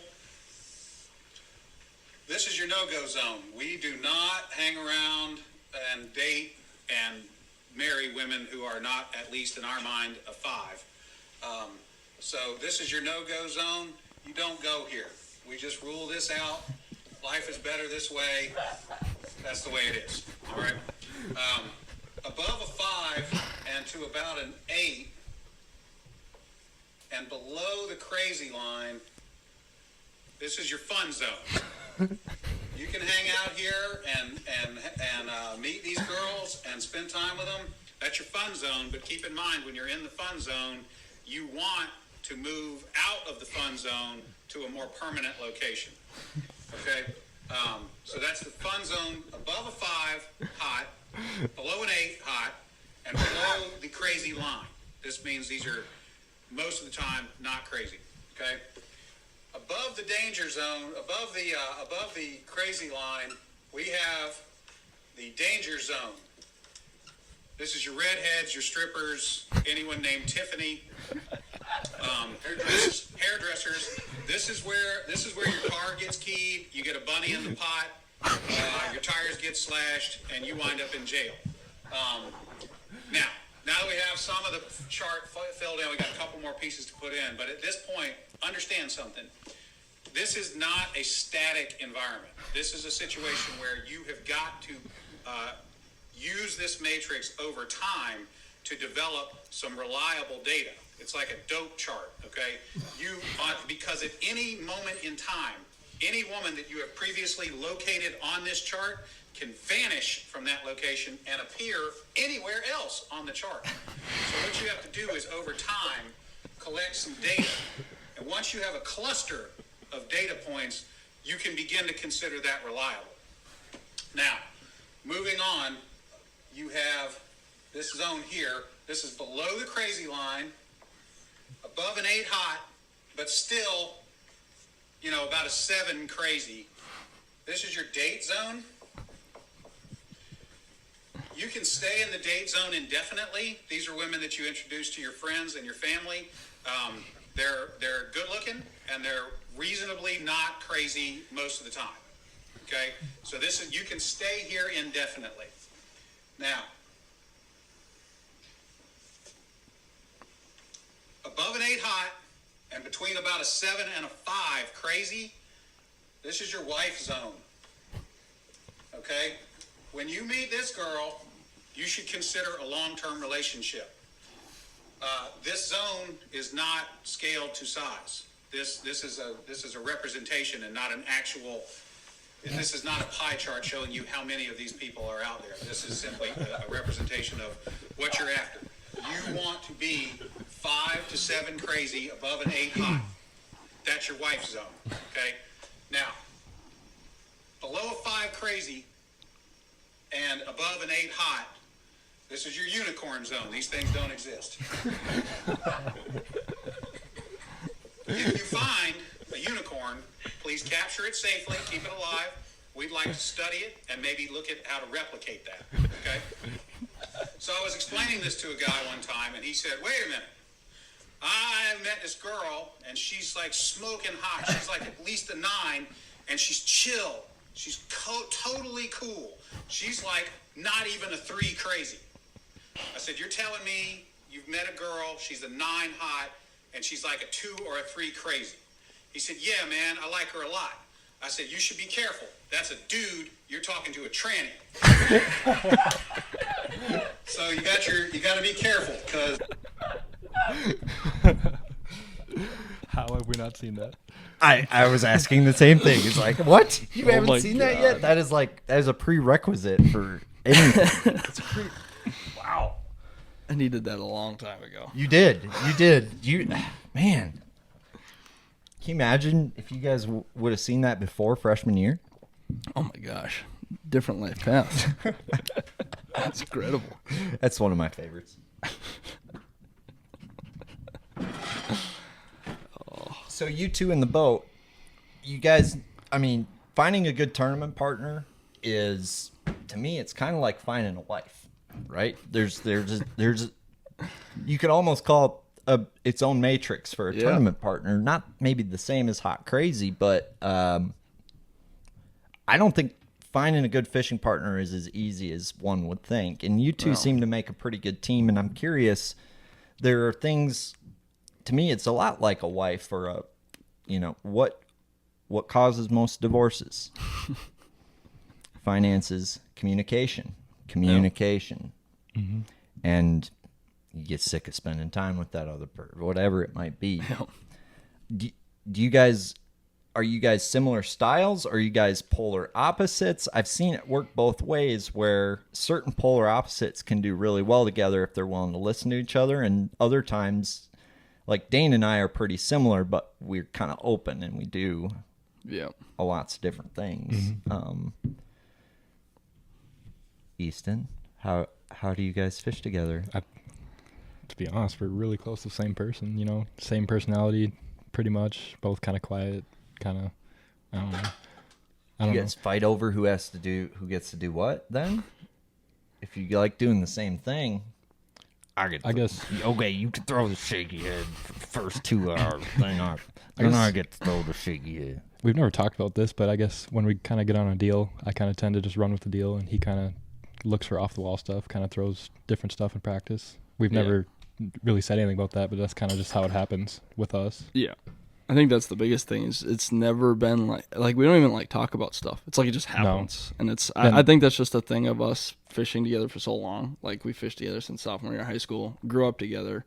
So it's like, I think it's kind of, there's already that connection there. And then obviously just hours and hours in the boat together is just kind of one of those things where, I don't know, it just clicks, kind of a deal. Like, we just don't even have to talk about things. It's just like, and there is that, like you said, that's definitely a big thing too, is like, I always try to like if I'm behind him, like if we're in his boat at a tournament, I'm just like constantly, I'm not throwing what he's throwing. I'm trying to find something weird, something the other guy's not doing, something that could get us a big bite, that could get us, always trying to find something different. And we just kind of, I don't know, everything just happens natural. It's like, we don't even talk that much. Like, that's one thing our teammates always joke about. They're always like, do you guys talk to each other in the boat? And we're like, not really, to be honest. Sure. I mean, we're just kind of like, just do what we do. And I don't know, it just kind of clicks. I've always wondered if he's like scared to talk to me, because sometimes I'll pull the troll and I'll run 20 miles and he just doesn't say anything. I'm like, dude. You guys don't even talk about that? I mean, that's extreme, but like, there's times where we do something completely different. I throw the troll down, I'm working, and he doesn't say anything. Like, I trust you. Well, a lot of the times it's because it's like, a lot of times something's not working and we need to change, and you probably agree with that when I come to that conclusion. Well, that's maybe you're not communicating well enough. Maybe instead of just ripping the trolling motor up and racing off, you say, "Hey, Dumke, I do. You know how we've been throwing the fluke for like 6 hours? What do you think about throwing a jig about 20 miles up on that one thing that we found the other day?" Yeah, Easton, I really like that idea. I mean, it's not quite as extreme as what we're making it sound like. I mean, like, we're not like just constantly talking all day long. Like, we're definitely like grinding. Sounds like you're not talking at all. Well, no, it's. I mean, like, there's we're things. in the medium. We make it sound extreme. But I'm fucking with you. No. But I mean, I think that's part of like just the it clicking and us, like you said, how we're like the same damn person basically, is like the times where I don't say anything is because I agree with whatever we're doing, and it's like that's what I thought of doing, and that's kind of just what it is. It's never like don't get me wrong, there's times where it's like I'm like, all right, yeah, that's not what I thought, but this, you know, you have to be so open-minded in this sport. You can't be locked into one thing. So I never questioned anything, and I mean, I trust him as much as I trust myself, where it's like I know what his gut's telling him. That's what we should do. Always trust your gut kind of thing, and I know he'd say the same thing. So there's kind of that happy medium there where it's just, I don't know, we just kind of know each other in our ways, Dane and I are that way. Yeah. They're where it's like you don't even need to say nothing. Yeah. It's like, and we fish as a team, but nobody really, doesn't matter what boat we're taking. It's like all of a sudden he'll be on the trolling motor and I'm not, and all of a sudden I'll be on the trolling motor and not. But we usually, if we make a change, we usually talk through it. So that's, I mean, it's a big deal though, being able to do that, because a lot of people with different styles or lack of trust, you trust him and he trusts you. That's the biggest thing, is because if you didn't trust him, he ripped the trolling motor up and went 20 miles. You'd be questioning it for 20 minutes on the way there, and especially when he put the trolling motor back down to start fishing it. So there's something to definitely be said about that. Chemistry, baby. You guys got it. So when you guys do apply the hot crazy matrix to some women down there, it's kind of like you're kind of like the mom and dad to him, and you're kind of like the mom and dad to him, where you got to bring the lady over for approval. And he might not even need to say nothing. He just gives you that one look, and it's like, oh, fuck, I got to dump her. I don't know. Well, I don't know. I don't think we've had that yet. I don't think. Maybe. We haven't crossed that bridge yet. No. Not with you. You probably had that with me, but You guys have the same taste in women? No, actually, we don't. No. Complete different. No, that is one opposite, I would say, between us. Which one's the ass guy? Which one's the boobs guy? Or are we talking brunettes and blondes? Ooh, I don't know. I don't know what it is exactly, but I feel like there's times where he's like, she's good looking. And I'm like, yeah. And then there's times where I'm like, she's good looking. He's like, yeah. Isn't that weird? Yeah. That is weird. Cole and I have had those moments. Yeah. Had those moments. Yeah, that's very, yeah. There's definitely something to it. I mean, yeah. You also have that time where you're like, and then you like talk to them more and they get more attractive. Yeah. You know? There's something about personality. I'm a personality guy. For I'm sure. softy in that way. I am too, man. Yeah. It's a human being down there. Yeah. Way deep down there somewhere, there's a human being. Somebody's daughter, for fuck's sake. You got any sisters? I got a sister. See, I knew there's a reason you boys are so respectful tonight. The younger sister, too, isn't she? Good man. Good man. You got older sisters? One Younger? older sister. How old? 30. Single? I just turned 30. 3 kids. I'm out. I'm out. Yep. Yeah. Good riddance. Yeah. 2 of them are 1 and 1 is 2. So, yeah, you really got to be out there. I mean, yeah. Do you guys want kids someday? While we're on like the... Oh, yeah. Oh, yeah? You know what they cost? You're scared to fish the Elite Series, boy. Kids cost a hell of a lot more than that. Yeah, I know. It's true. I don't know. I wouldn't know, but You want kids? I guess I'm unknown at this point. I mean, your last name's Fothergill. You kind of have a little pressure to live up to that. I'm waiting for your next father joke. Gill Daddy. I just call him Gill Daddy. I'm in no rush. I want like the time span where it's like you're just batching it out and it's like you're just doing you for a while, and then like at some point it's like, all right, yeah, sure. Study abroad, you know. Yeah. Who knows? Travel the countryside and go to France maybe, I don't know. If you guys could bass, where's like your go-to spot? Like we all have that spot that we want to go bass fish that we haven't. Murray. Ooh. Really? You. Murray is a big one. That's not what it came to mind at first. No, it's the last thing that came to my mind. But I respect it. Yeah. I said that's not what it came to mind at first. Hartwell's big brother. Exactly. Yeah, exactly. Yeah. Imagine like, herringfish, but largemouth. I would love to Is go that not like awesome? Sounds good. Not the herring fish part. What? Like North California, like that stuff. Like, what is wrong with our youth? I did not see that coming. No Like- St. Lawrence River? well, I mean, we were there Smallmouth once. are- We've done okay. that. Yeah, and that place kind of Oh, you've kicked our done teeth it. in. Oh, you've so, done it. Yeah, I do want to go back badly. Was it just tough because out there? we just were kind of, I don't know. That was one where was- we got stuck in our ways. Yep. Even though we sit here and talk about, you can speak it a million times, but That was at the end part of our freshman year, getting our mind Yeah. kind of. I'd have thought you guys had done well. on We St. had a good Lawrence. practice, but we just couldn't adapt. things tournament day. changed, and and I don't know. We tried, like, obviously we were stuck in the river. We couldn't go to the lake, and we were like trying to fish the river like it's a lake. Like that's the way I would say it now. Yeah, that's like fair. we like tried to avoid the current, kind of like looking for slick water, and that just wasn't happening. It Yeah, was they're just in that. it was they're a in the current stuff. deal. Yeah. Yeah. And we just And- did not. Now I would say we'd look at it completely different. Fishing current stuff on Coosa River. I bet we'd look at that place like way different now if we went back. Like Because we're, before we were looking at it like, what is this? Like, where do you even we start? didn't know what to do with current at that point. Yeah. Current, I mean, I didn't grow up on a river. The rivers were super intimidating to me for a long time, and but once it seems like you figure out current, Yeah. it's like It's like your best friend. it's like a hack. It's like, oh my god, Yeah. I love current. Yeah. Why isn't there current everywhere? Yeah. Yeah. Like at James River, we were doing all current stuff, and it was just like it's so predictable once we figured it out. Like that's you a could, tidal deal, right? it was tidal current. How is that? You guys seem to adjust pretty well to that. That was one of the funnest tournaments That was we've ever awesome. had. Really? In my opinion. So Just because it fun. was so different. Nothing like we've ever grown up with. And Yeah. it got to the point where we could like go, yeah, we're going to get bit there right now. Yep. And we could like run by a spot and go, not yet. That needs 10 minutes. Be back at 10. Yep. And then That we'd was, go back. That was and- one of the most dialed I felt forever for a Yeah. tournament. I would say. Would That's you say? cool. Yeah, 100%. And is that because of the tide and how much water was on the spot, or you know? It was all Okay. current. Just the flow, way the man. current was rolling over it, you could tell if they were there. Or not. Yeah. Yeah. Well, if you ever fished like a sand drop or something where that current's washing over, A little bit. that's very much sounds like that. That was kind of what we were doing. I mean, It was pretty much sand drops yeah. with gravel on it. It was- What about shell beds? Like that seems to be like. The shell stuff. How is do you guys find interesting. shell? Like, because to me, there's a sleeper shell bed deal up in Minnesota. Really? I think so. Really? Yeah. Wind. I mean, it creates. Oh, Yeah. I mean, but down south, it's definitely a thing. Oh, I yeah. guess I know there's color palettes, there's contrast stuff to see it on your S side. Do you guys have any shell bed hacks?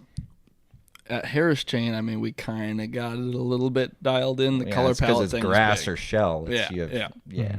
I mean, there's. Anyway, yeah. I used to think just hard bottom is like that's what you're looking for in Florida because I heard it was all soft bottom, but that's not the case. Just it's got to be shell for the most part. The Holter thing was big there too, Oh yeah. because we would just You sit see there shell and go on it? back and forth, What's and that? back and forth. No, just hard bottom, Yeah. Yeah. and I could. That's all I did in practice. Every shell bed I found in Florida, I found with the through hole before I graphed it. Double echo? Mm-hmm. Yeah. So that double echo trick still lives, dude. Yeah. People need to know how to do that. Do they though? I don't know. No one talks about it. Talks about it. I just echoed. We'll let it be, but Talks about it. Let it be. yeah. But When no, you get it's the triple echo, that's when you triple echo. That's when you know. that's when you turn the boat around immediately. So them hard spots in Florida were all of those shell beds, pretty much. When you'd see a double echo as a shell Usually, bed. yeah. If you find hard bottom, like out in the middle of a mud flat, there will be shell somewhere on it. Mm-hmm. Because like you can kind of predict where them shell beds will be. Because is it on the front end of where the wind hits or the back end? Like, so you got, let's say this beer bottle. No, Yeah. bad example. Sunglasses here. Let's say that's a point, right? And the wind's blowing across it. Are this way on the lens side? Is the shell gonna be on the lens side more or on the back side from your guys' experience? I think like the textbook, what you find most of the time is the windblown stuff. I'm no expert on that stuff, but like seeing videos and like reading about it, it sounds like that's the biggest thing is just It's the finding lens side. windblown or current, like wind current stuff. Yep. It can be Like- both though, like lake current. Like Yeah. we have lake current here. It happens do. there too. Yeah. And Yeah. that can create shell. Yeah. Yes. Like I So- think about the stuff by Banana Island. Like Yes, that stuff yes. is not wind blowing at That's- all, that's but current. that's straight lake current stuff. Yep. Like, yep. Lake current's a weird deal. I've learned some weird shit about lake current. Like Yeah. there's weird casting angles you can figure out like that are not normal. Yeah. Like that you'd think that bring your bait right with the current. Because there's a undertow, right? That to me is the most sleeper lake current thing is like the wind pushes, right? It has to go somewhere. So there's a backflow or an undertow, and fishing the upcurrent side of that undertow to me is something nobody does. And Yeah. that, only place I've seen that is Mille Lacs is where I learned that. But Sturgeon Bay is where I learned it. all about Sturgeon that. Bay is wild. It's fun. So you been to Sturgeon Bay? I have not. No, Oh man, I need to. Bad. I thought I was good as I thought I was a good smallmouth fisherman until I went there. Different. Yeah, did it humble you down? Oh yeah. Yeah, you guys caught them pretty good though. I thought. I mean, the first 3 years was definitely hardcore learning curve. For sure. But I don't know. As soon as I say I feel like you're getting the hand of it, I'll go there next year and fish hunters. So, but definitely some confidence is building out there. Yeah. It's weird. You fished in the spring? Yep, the open. It's usually Mother's Day weekend, I think. Yeah. Pre-spawn, hardcore. That's wild. At that time of year, I mean, it's how that warm water moves around and how spooky those fish are. I mean, you get any magnums? A couple sevens. Yeah. I mean, Were there groups with them when you saw bigger ones with them? I've seen some. I was like, holy moly, like that's freaky. But I don't know. Like I haven't caught enough big ones to really gauge them. I mean, I haven't either. I just know the 7.25 I caught. There was like 4 with it that were Bigger. way bigger.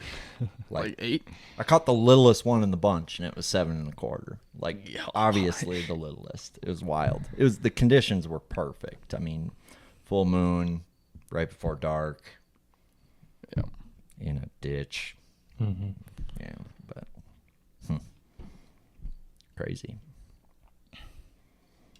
So back to how you two roll together and make a good team. So like you guys like to do the same thing, but he'll try different stuff. So if you're fishing a jerkbait, he's throwing a different color jerkbait, or is he Something different. something different? Never the same thing in practice. What's like if you guys had 5 confidence baits to throw on the deck for anywhere you're gonna go? What are they? Nico, Yeah. swim bait. Yep. Jerkbait, definitely. Yeah, I mean, jerkbait. we throw it. That just gets a lot of play, definitely. Some variation of a jig. Whether And- it's swim jig, dragon jig, something. Yeah, it's always some variation. And then spook in the south plays Yeah. like year round, seems like. Yeah. What's a gangster southern bait that you guys wouldn't have thrown like till you got south that like you guys had to learn to throw down there? Because to me, it's weird how like pattern oriented those fish are, where you need like you can be throwing this crank, and this one gets bit, this one doesn't, or you're throwing the same crank and one guy's throwing it this way, one guy's throwing it that way, and it's like 10-1. Yeah. Swimming a jig for me, Swimming a jig,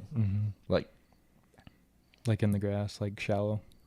I mean, we do that up here all the time. I didn't. Fair enough. I was the same way. I never threw a swim Like, jig like do you at all. actually Like we swim do it, down there. or do you just reel it?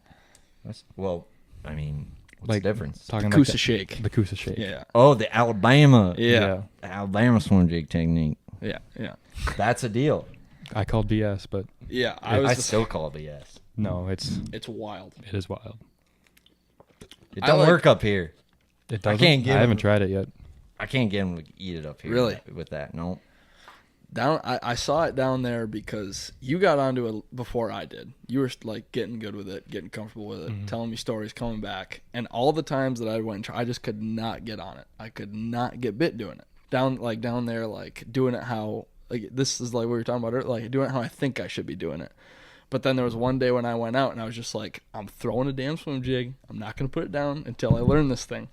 And finally, I just like got to like this rhythm that just like I don't know, it just like clicked, and I just like started catching them on it. And now I'm like to that point now where when I go throw it, and I'm like, oh, they're gonna eat it like that. It's like I can catch them doing it. think I got you a buy- text saying, I got it. Yeah. He texted me saying, dude, I got it. I finally can get bit on Took a me swim jig. forever to figure it out, but Dude, just getting bass up here don't eat it. Yeah. I'm just saying. Well, go do it. Prove me wrong. But I've always as of right now, I think a Minnesota girl is different from an Alabama girl. Yeah. And Yeah. I think you guys are ready to chase some Southern belles now. we got You the weren't rundown. worthy until you know how to shake an Alabama swim jig. It's all about how you shake it. It's all about how you wiggle the worm. Yep. Yep. 6 inch, 10 inch, don't matter.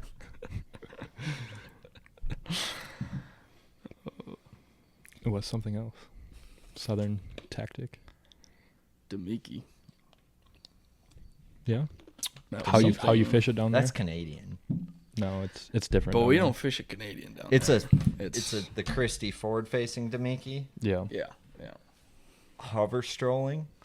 That is something I have not messed with, but I need to. I feel like that's a Pokegama, like Could probably a deal. Could be.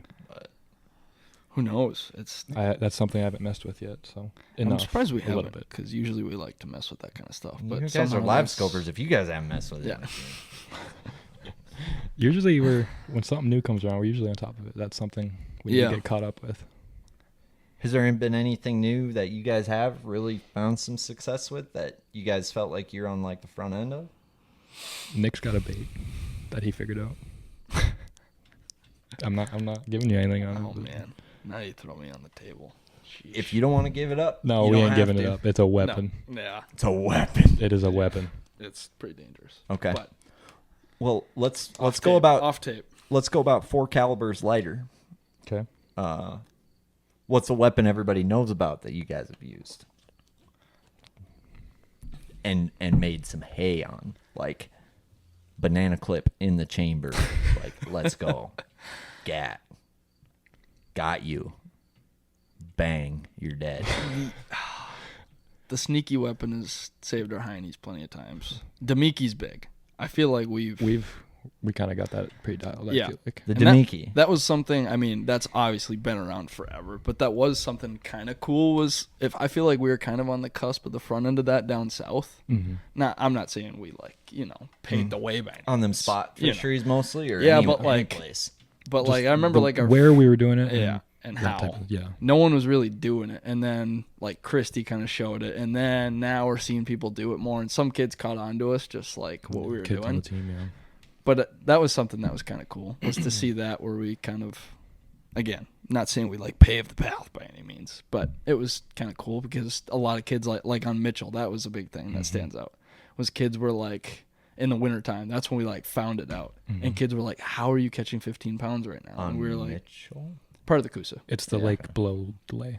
Got it. Yeah, we went out there and just kind of messed around with it, and it just kind of worked. And like most tournaments were taking like 12, 13 pounds, and we were going out there and catching like 15 pounds in like half a day. So Dumke rig, we're talking about the Gussie Classic winner, and you guys are more so pitching it.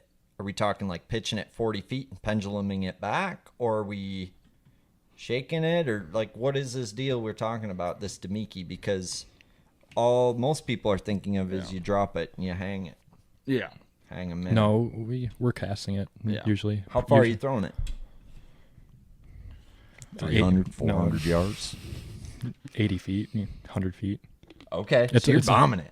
I mean, yeah. That's a good distance. You can snipe them with it. It's Yeah. it's a thing that you got to figure out. That's like a timing, or it's a very specific deal too.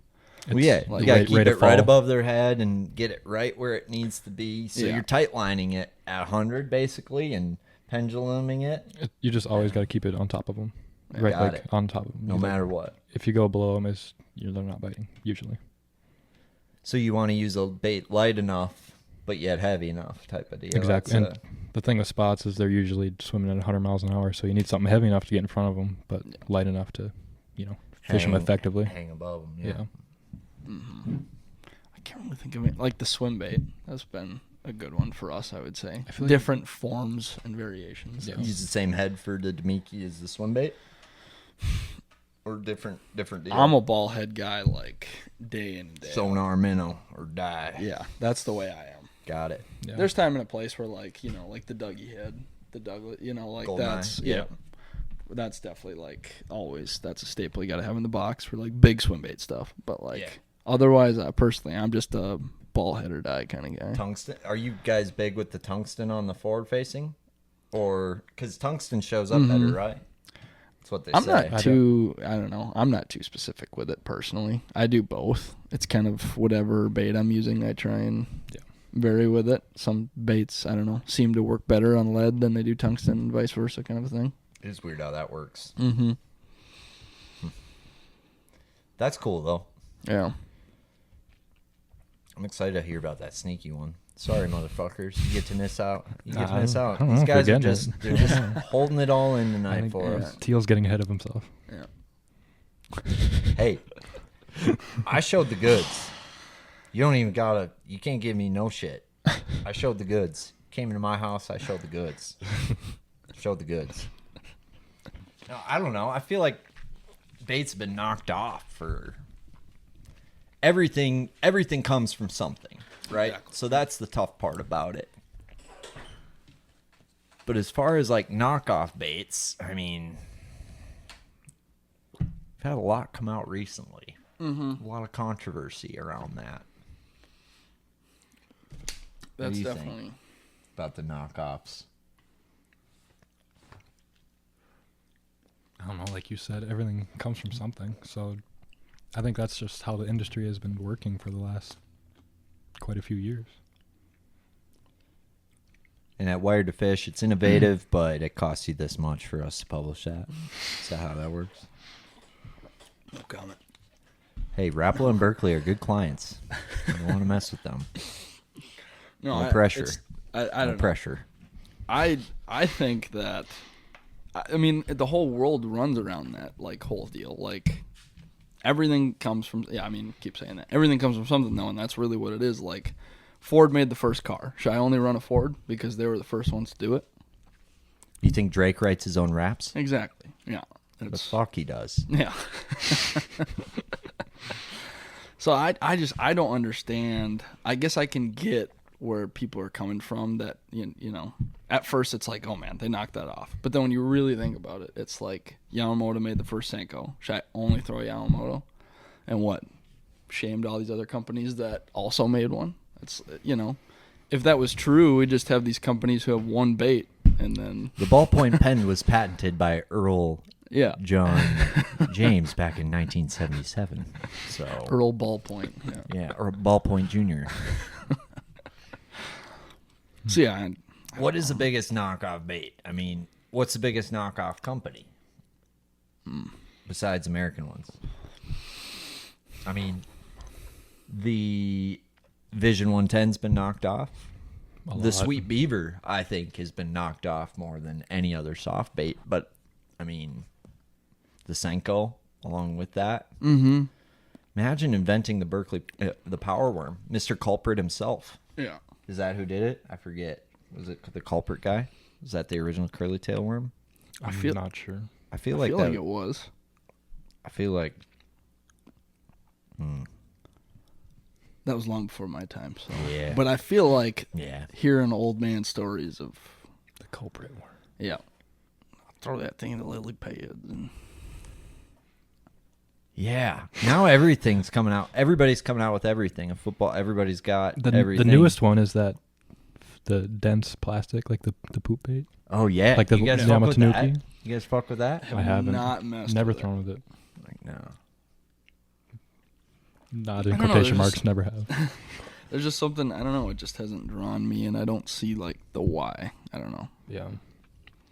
I can get it from something different from that standpoint. You're the JDM guy. Do you like it? Do you throw it? I don't know. The baits look kind of gross.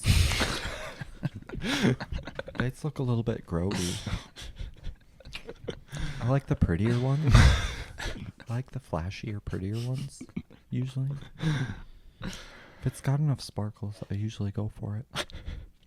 No, it is interesting. I think Japan, I mean, I have a lot of respect for those guys. Oh, yeah.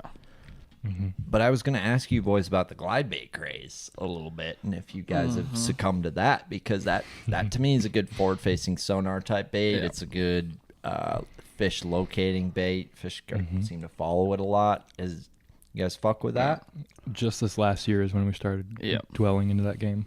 Like You guys got Chads, Hinkle Shads. You got your 6-inch draws.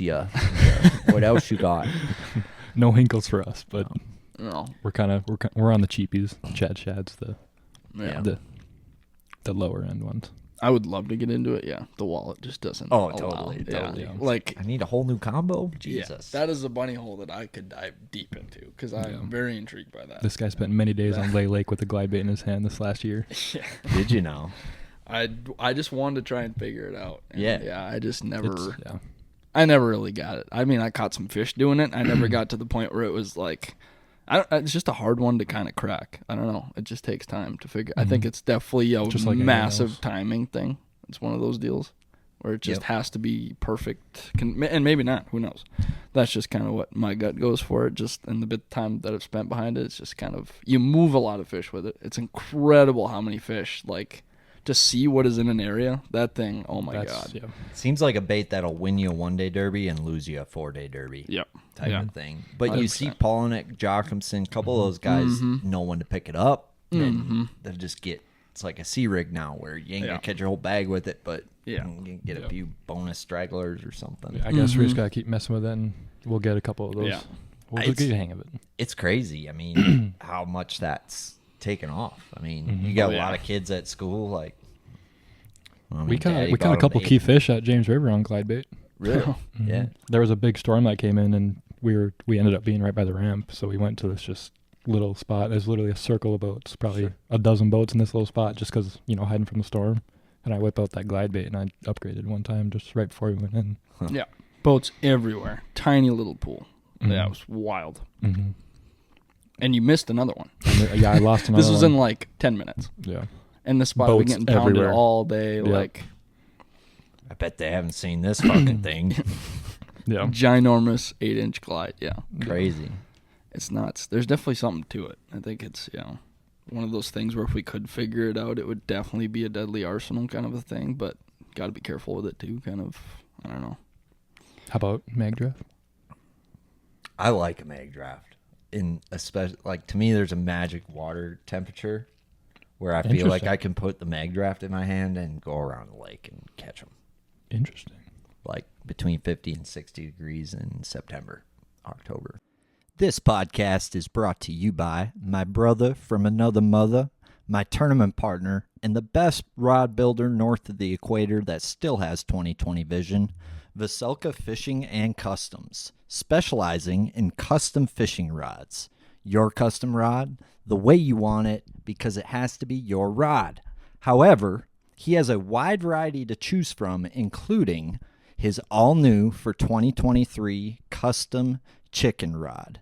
If you throw the big fluff, the hairy Gary, the rotisserie dissery, the half-ounce Palomalu, the 3/4-ounce rooster biscuit, the lightener looking like D. Snyder, you're going to want to be throwing the Veselka Fishing Chicken Special Big Hair Jig Rod.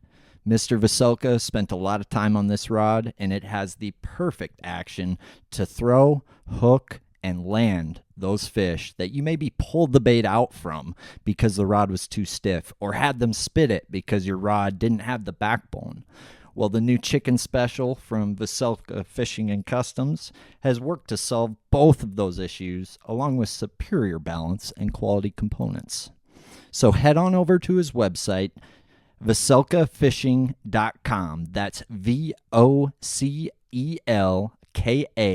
fishing.com. Pick this rod up before it's too late, because up here in the North Country, they about to be schooling. Hey guys, Gaff with Waypoint English Supply here. Just wanted to highlight the fact that we have the big bass resource right here. Obviously, everybody in Minnesota knows about Kitex and the littler swim baits like these bait labs here. But we're here to have the big baits here in the store.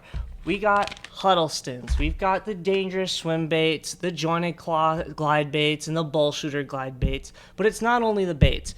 We've got big rods, big reels, big line, and all that good stuff for you guys to go ahead and chase your biggest fish of your life. So swing on into Waypoint English Supply and get hooked up with the biggest tackle around. is really good up here for that. Seems like. And then pre-spawn same time, same kind of deal. Pre-spawn down south. When they You first guys pull up, choke it? Yeah. Yeah. fun time. You guys freestyle through the brush pile, or do you guys treble over it? I've always thrown treble. I'm just getting Yep. into the freestyle game now because I think there's definitely something there to it. 100%. I know that I'm missing out there on stuff, but we've just done the harness, and I mean, in reality, we've just gotten into that too. Really, I'd say the past couple of years, It's fun even bite. like It is fun. Fun bite. yeah. Huh. Do you guys, so with sponsor stuff, like, how does that work with your school then? Like, do you have sponsors that sponsor the team and then your own sponsors, or is it like every man for themselves and then your team gets discounts to these 5 places, or? I guess how our team works is every person on the team is required to raise at least $1,500 a year in sponsorships for the team. Mm. And that's something genius, I think, our coach did to get funding for our team to travel. Yeah, absolutely. Because, 60, 70 kids, whatever we have, $1,500, that's a lot. That's a good chunk of change for traveling. It is. Smart, Coach Crawford. It's Mhm. really smart.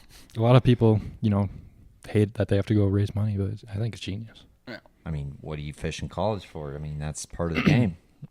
And exactly, it's, preparing us if we do want to do this in the future, Right. that's.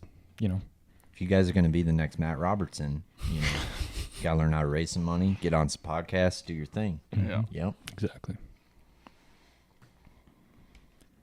So you guys don't have your own sponsors then? Is that kind of something that's in the cards? I guess Into Marine is a little bit of a sponsor. Kind of, in For a the way. motor, Yeah, yeah, in yeah. a way. Yeah. But it's definitely, that's the part of the game I feel like I have to work on the most right now, is that side of the business side. It's a hard side of it.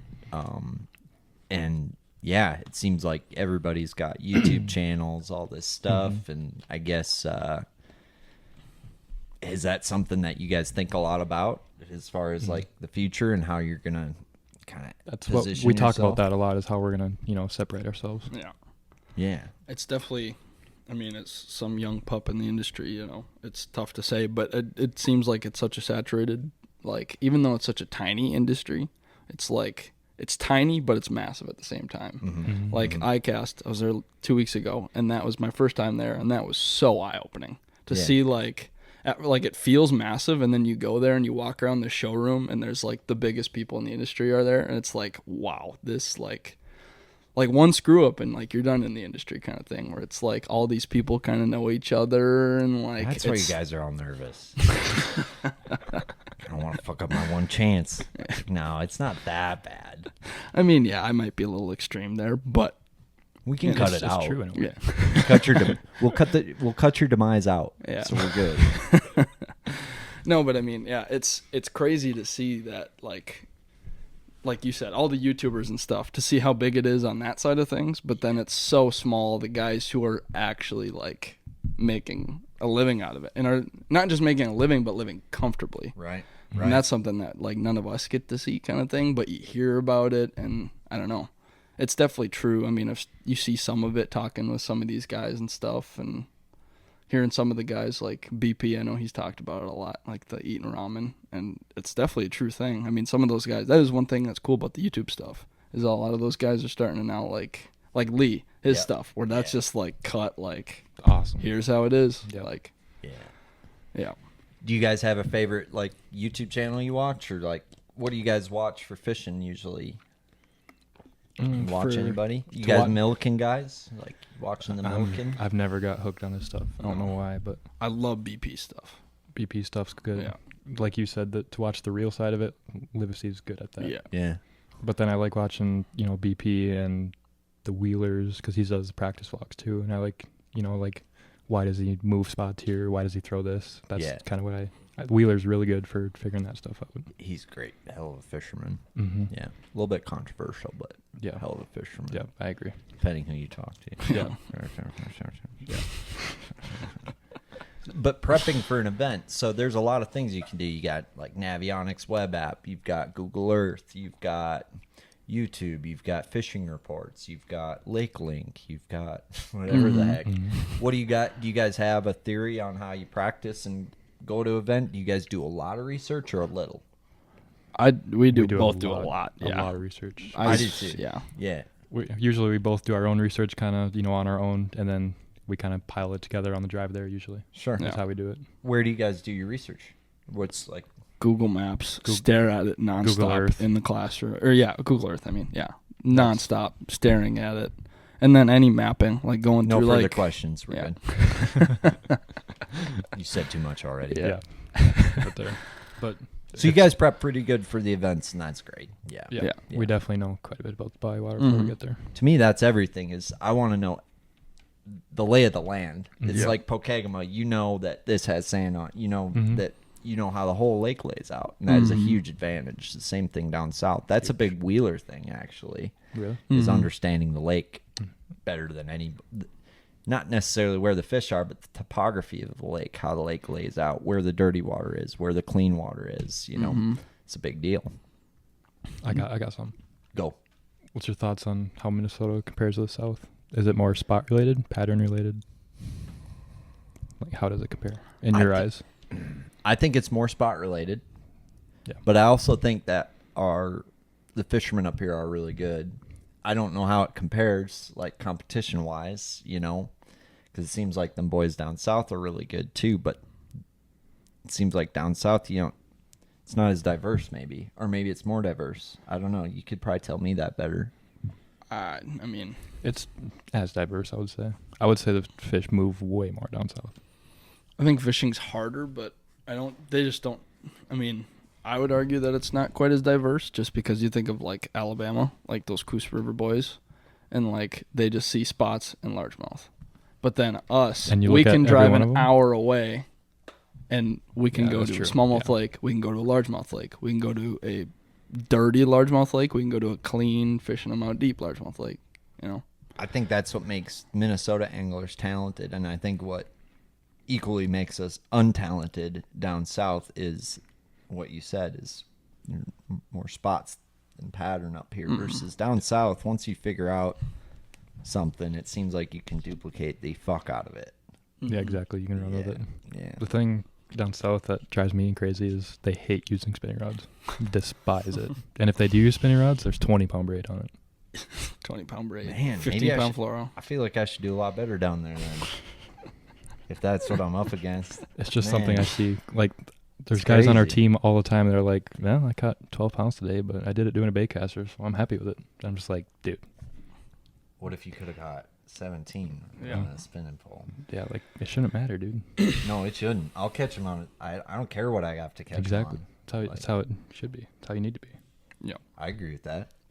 100%. It's just mind-blowing how many people are like that in the South. 65-pound braid, flipping stick. If I ain't catching them like that, I ain't catching them.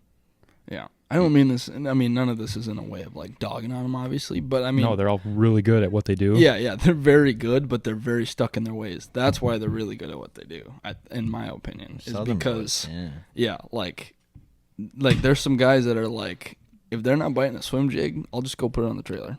But they're That- going to beat that- your ass. That goes back to, that's just their style. Yeah. Like, they're going to make it work most of the days. Yeah. And I just can't do that. I can't either, dude. I cannot stand not catching him as good as I possibly could. You know what I mean? Exactly. No matter what day it is. Like, if you'd I start- want to catch him Yeah. better than everybody else out here. Yeah. That is not with one rod, typically. No, unless definitely it's not. that day. 100%. We get made fun of all the time for having a deck full of rods. Every tournament, our teammates make fun of us. How do you know what to throw when it's like, You look at him and be like, That's did the you win point. team of the year? No, we just look back at them and we're like, No. every one of these will be thrown today. yeah. Every single one of them. Each has a purpose. Mm-hmm. I mean, whatever you guys are doing, it's working. I mean, you guys, team of the year. I mean, that's, that ain't broken. So, yeah, it's working. Anyone who's giving you guys shit about that probably should, I mean, you know how people are. Yeah. Pussies with your spinning rods. We get it all the time. Yankee boy.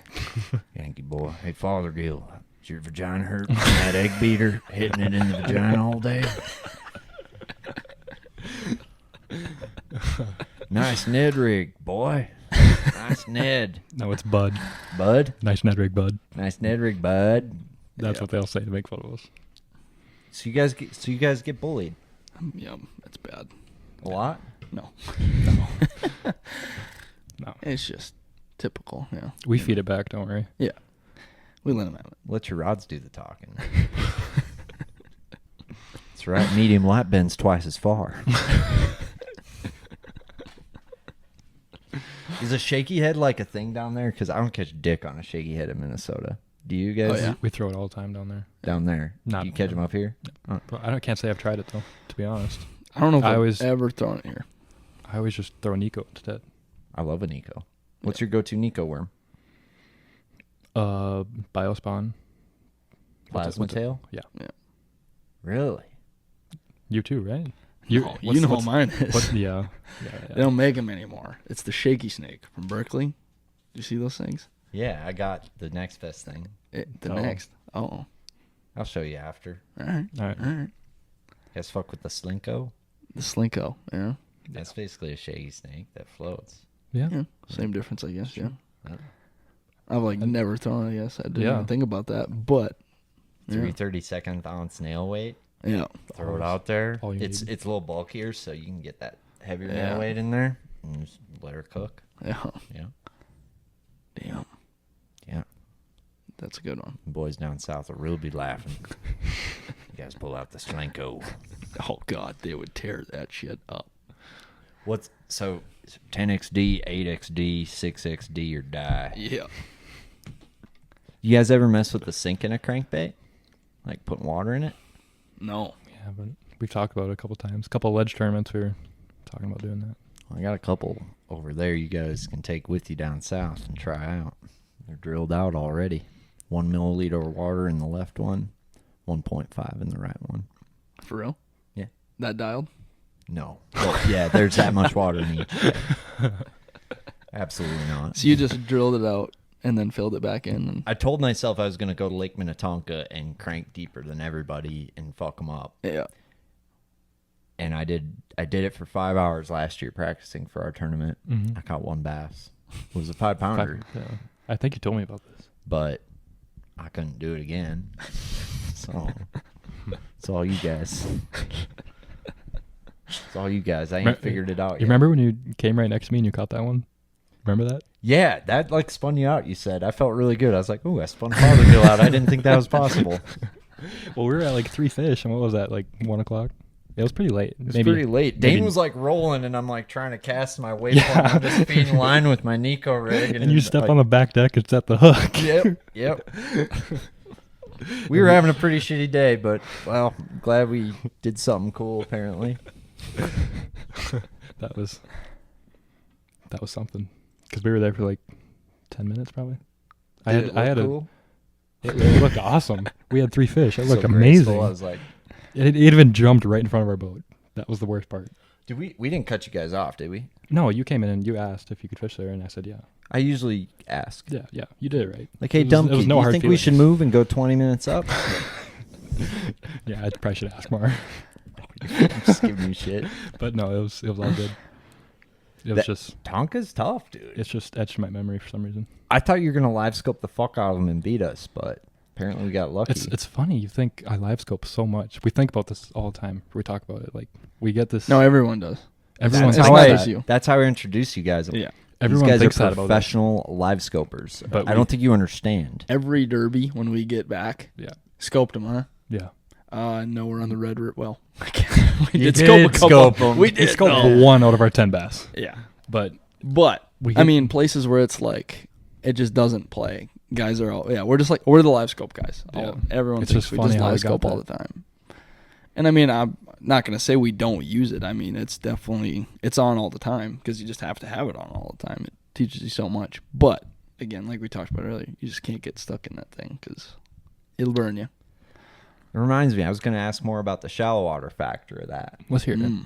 I want to know how to utilize it to its fullest in shallow water because I think a lot of guys struggle with it in shallow water because your margin, your window is smaller, right? Mm-hmm. Is it harder to see your bait on it or easier? I feel like it might be easier. I would say same, honestly. Mm-hmm. Where was it when we were scoping them in like 2 feet and everyone was amazed? That is amazing. Was that 2 feet. was that Ozarks? Yeah, we were like catching them against the bank. Yeah, like on Yeah. the bank, we were scoping them. Like inches, maybe. It was like really shallow. Yeah. Do you tilt your deucer up a little bit for the shallow more? Like you can go a notch. Yeah. Mm-hmm. To me, that's helped me. Shallow. We have done that, Yeah. but that time I can't I don't think remember we for were sure. because we were in deeper water looking up, so I don't think it mattered much there. But it was There's times on Coosa River where they're like legit on the surface, and that's when we tilted Yeah. up one click. And Yep. You can see them better on the surface. Can you see your top water better too? Mm-hmm. Yeah. Another time we can do that. Yeah. I noticed that. Mm-hmm. So, I think why a lot of people maybe struggle using it shallower is now you have this big visual factor above the water. Do you think that's the key is kind of tuning that out a little bit? I think it's the key is finding the happy medium in my eyes. Like, how do I explain? Like you're fishing this shallow area, right? What makes you decide to look at live scope instead of the shallow area you're about to cover? You know what I mean? Because you got to do a little of both, I got to imagine. Yeah. I don't know what makes us look at live scope. I mean, Turned it on. I guess that was just our whole program that week because we were live scoping in brush piles and suspenders on bait, and then We did it here, then we did it here, and then we're like, why can't why we can't do we it do up it here? here? yeah. That's kind of how it went down. Do you think you find stuff shallow that and do things shallow that other people don't when you utilize live scope? Make casts that you wouldn't have made? I mean, I think it helps you target individual just fish way more. It's more like, efficient. Yeah, it's just because, I mean, you think about fishing some giant flat or something, and then if you did not have it, you'd just be blindly, going through. It might take forever to fish that flat. I mean, it's kind of sounds obvious saying it now, but then... But why wouldn't you turn on perspective at that point? You know what I mean? I mean, there's a time and a place. It seems like the only time perspective really plays is like dirt shallow like that is when they're on like specific things. Like if you like flat bottom, forward all day. But if you have, That. if you have a big stump field, big rock flat, that's when it kind of really plays. Seems There's like one on this stump, one on Cypress this trees stump. is huge. yeah. Oh, I could see Perspective. that. You can see the roots. Yeah. I mean, those roots, run. Where was that? Red? James. Yeah. What? When we James. ran up the chick whatever at James in practice. Yeah. We had another place too where we were doing that. I don't remember where, but Ended up not being our deal, but we were doing Yeah. the whole Cypress Really? perspective deal. But So on the James, when you guys were figuring out current, I guess, I'm curious just because I love current. Did you figure out a certain casting angle that was the business? it had The to business? be the that was cast. nuts. Yeah. To Isn't that figure out. crazy? Yeah. Yeah. To just feel it, like it, like we'd be reeling. It was like there it is, and then Yep. boom, And then got it. wham. So were you positioned down current? Were you 45 in? I know you're throwing up current. Yeah. We were 45. Yeah. I mean, it kind of varied per spot. It seemed like they all set up different. It was wing dams and then just like natural points that came off of like like the mouths of different rivers and different channels and stuff. And they all set up kind of different. The wing dam stuff, we were pretty much just pulling it straight over the top. Yeah. And then doing some 45 stuff too. But on the tip of it. yeah, that was just the big thing, was just getting behind them and then just fish the entire thing. And then the point stuff, I would say that was a little more like That very had to be boat specific. perfect, It was like had to get it right where it was, because those wing dam fish, they have so much stuff to sit on. There's so many like little current breaks, off the current break kind of thing. And I think that's why that was kind of so like have to, play with it. But then that stuff off to just like a random point, I think that stuff, obviously there's just not much for them to sit on besides that one break right there kind of thing. I'm sure there's obviously there's a lot more there that we don't see. But We had learned this at the tail races on the Coosa River at Lade, Jordan, and Mitchell. There's just, I don't know what it is, but when you get the right cast, it just feels different. Like you can just feel it washing perfectly with the current. I don't know how to explain it. There's really no way to explain it. You know when you get the right cast, and it just took us a little bit of messing around on James till you'd get that cast, and then sure enough, you get thumped. Yeah. Well, you have where the current hits something and changes direction, right? Yep. And then you have the effect of that, which is an eddy of sorts, right? Where it backflows. And historically on like the Mississippi River, those largemouth are typically going to be on that backside in that eddy, and the smallmouth are typically the most active ones, right where that they nose up, right where that current changes position, and they'll be just like with wind, they'll be on more so the upwind side, and largemouth be on the downwind side. Same with current.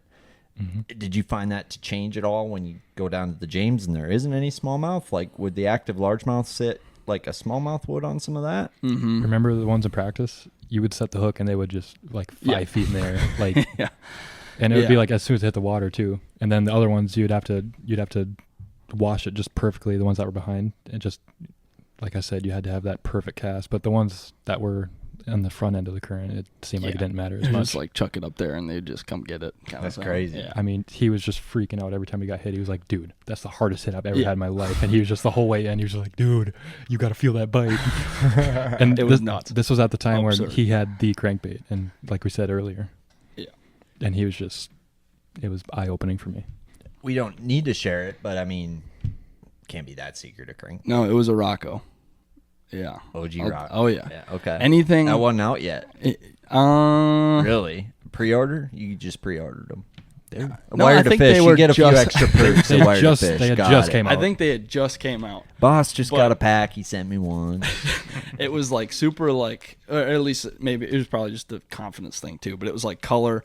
That day after practice, I got to the hotel and overnighted like 24 of them. I was like, we need these things because it was so. I've Boss, never I only seen know. something. I know they only gave you so many samples. I'm gonna need them red crawl. No, but it was nuts. I think that was something too with sound, because then we started playing with like the slim and the tiny too. But there was definitely something to just the sound of those Rapala ones, or maybe the balsa. There's something to the balsa side of it, to that, where it was one of those things where he was throwing a million different plugs. What were you throwing? That wasn't working. I started with the Strike King 1.5. That's one of my favorites, and then I went through everything I had in my tackle box. Like literally, I had crankbaits everywhere on the boat, and nothing even compared to what he was throwing. Yeah. So the balsa. What do you throw? Wood?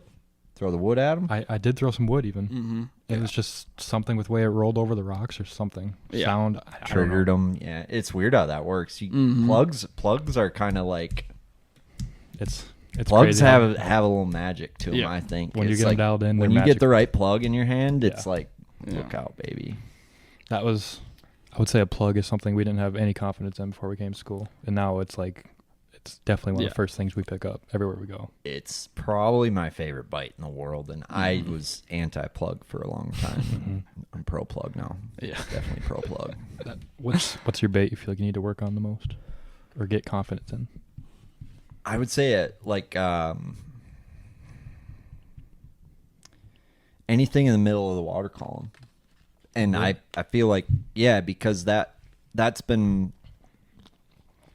I would say, what I've done the least over my time on this earth is that middle of the water column stuff. So like an A-rig and a swimmer, I feel like I have, in suspended fish is where I feel like my improvement can be made, and I'm okay at it, but I feel like I can get a lot better at them suspended fish. I mean, with your Dumke tactics and that kind of thing, it's that's definitely my area to work on. Structure, power fishing, or finesse fishing structure. I feel like I feel very comfortable with that. But yeah. Well, how about you? What's the thing you need to work on the most? Rattle trap. Same. Guys at school catch them on that thing everywhere, and I just cannot get confidence in it. You throw a blade bait at all? For smallmouth, yeah, I around love here. a blade bait. Yeah. How about you? What do you got to work on? A chatterbait comes to mind immediately. I A feel chatterbait like not around grass. like guys down it's way south. easier not around grass. Really, Yeah. That's just like open water or just like hardcover. Anything. I think fishing it around or through grass effectively, that to me was harder than getting bit on a chatterbait in open water or on Really? not that's grass. opposite of me. I don't like know. guys at not school- grass, it's easy. You pick up 3/4 and you bang it into shit. like that's my opinion on the knot grass thing. Is you're creating deflections and So you treat it like a crankbait, different variation. Yeah, and through the grass, I've learned a lot as far as like ways to get it through the grass. And I feel like I've made leaps and bounds. Just honestly, I've learned some things through this podcast on that, just with line choice and that sort of thing. The Tuma Andy podcast. Honestly, yeah. Yeah. Yeah. You Me too. Yeah. Yeah. You do that now? I haven't had an opportunity yet, I feel like. How do you? So, chatterwagon not around grass is what you need to work on. You're good in the grass with Just it? like all around. I feel like there's a way to get super like tight with it where you can be like, I need to throw this one right now, and I will catch them on that kind of thing. We have a buddy who is now roommates with us, Bo Browning, Stephen Browning's son. You know how much he throws a chatterbait. Yeah, He probably catches all them the time. everywhere on it, and I don't understand how. And another thing that was like, gosh, there's something to it with Sag Bay. That was wild. Remember when we were catching them in that cabbage flat, those largemouth, and the chatterbait that I was throwing had that nickel blade. Oh, yeah. That was wild. Like, I mean, how many fish to your? Like, it was absurd. So and yours then had he a nickel put blade and his didn't? same skirt, same everything, but it was a black blade instead of a nickel blade. Yeah. The nickel, and then he put on like a different color, but nickel blade, and started just waxing on So it them. was a nickel blade. was Something like to the that deal. blade, and that's where I feel like there's something there, because there's those guys who are crazy dialed who are just like, yeah, I'm catching them on chatterbait, and we're like, how are you doing that here? Yeah. That's just something that I don't know, I'm not tight with. I agree with you. Like, there's times where I feel like you're going to need to take it out of my cold, dead hands, and there's other times where I'm like, it's the last thing I'm throwing. Yeah. And there's guys like that who seem to be able to get it going anywhere. I feel like everyone's throwing it now, Yeah. which makes me like more reluctant to do it. That's the reason why we tend to. But there's tricks with it that it's like the guys who are really good at doing it, they ain't doing it the same as everybody else. Exactly. And they got these little tricks with the trailers, tricks with the rod, tricks with the size of the bait, heaviness, and it's its own thing. Yeah. It's its own thing. It's one thing that's really like, I don't know, it's fascinating to me, like trying to figure out this stuff where it's like, am I overthinking? Like you said earlier, how you were like, as anglers, we just overthink. And 100%. There's times where it's just like, you're just thinking way too hard. So it's like one of those things where it's like, am I overthinking this? Or am I not thinking hard enough about this, you know? It's like that with a lot of things. Chatterbait can go both ways. Yeah.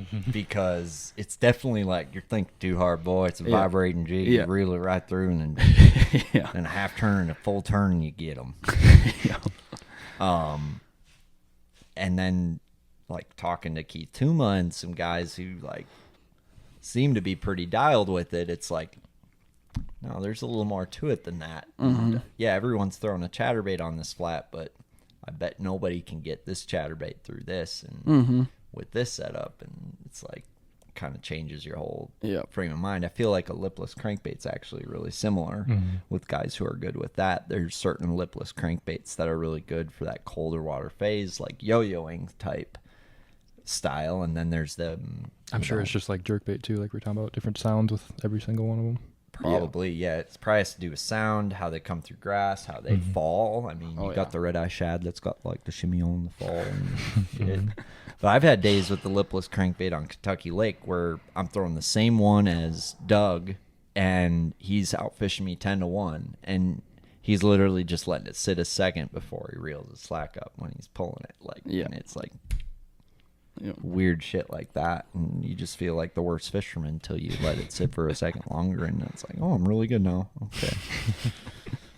I don't know, man. Fishing A jig, I mean, vibrating jig, I mean, a lot of baits are that way. A jig to me is the same thing as a chat. There's a lot of people that would say the same thing about a jig, and I'm like, what do you mean?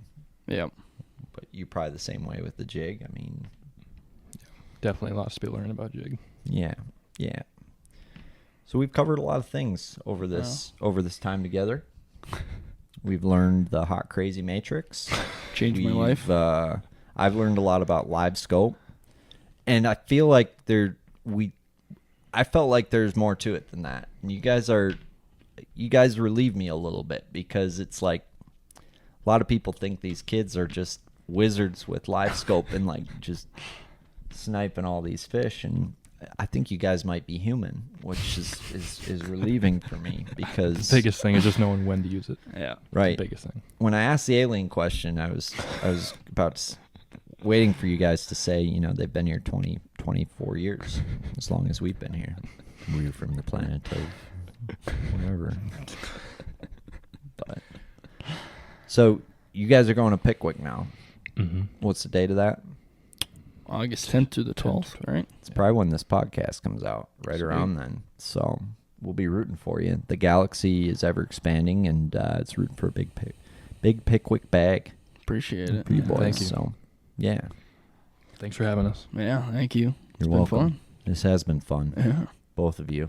I expect big things out of you moving forward, and I'm excited to hear about the secret bait.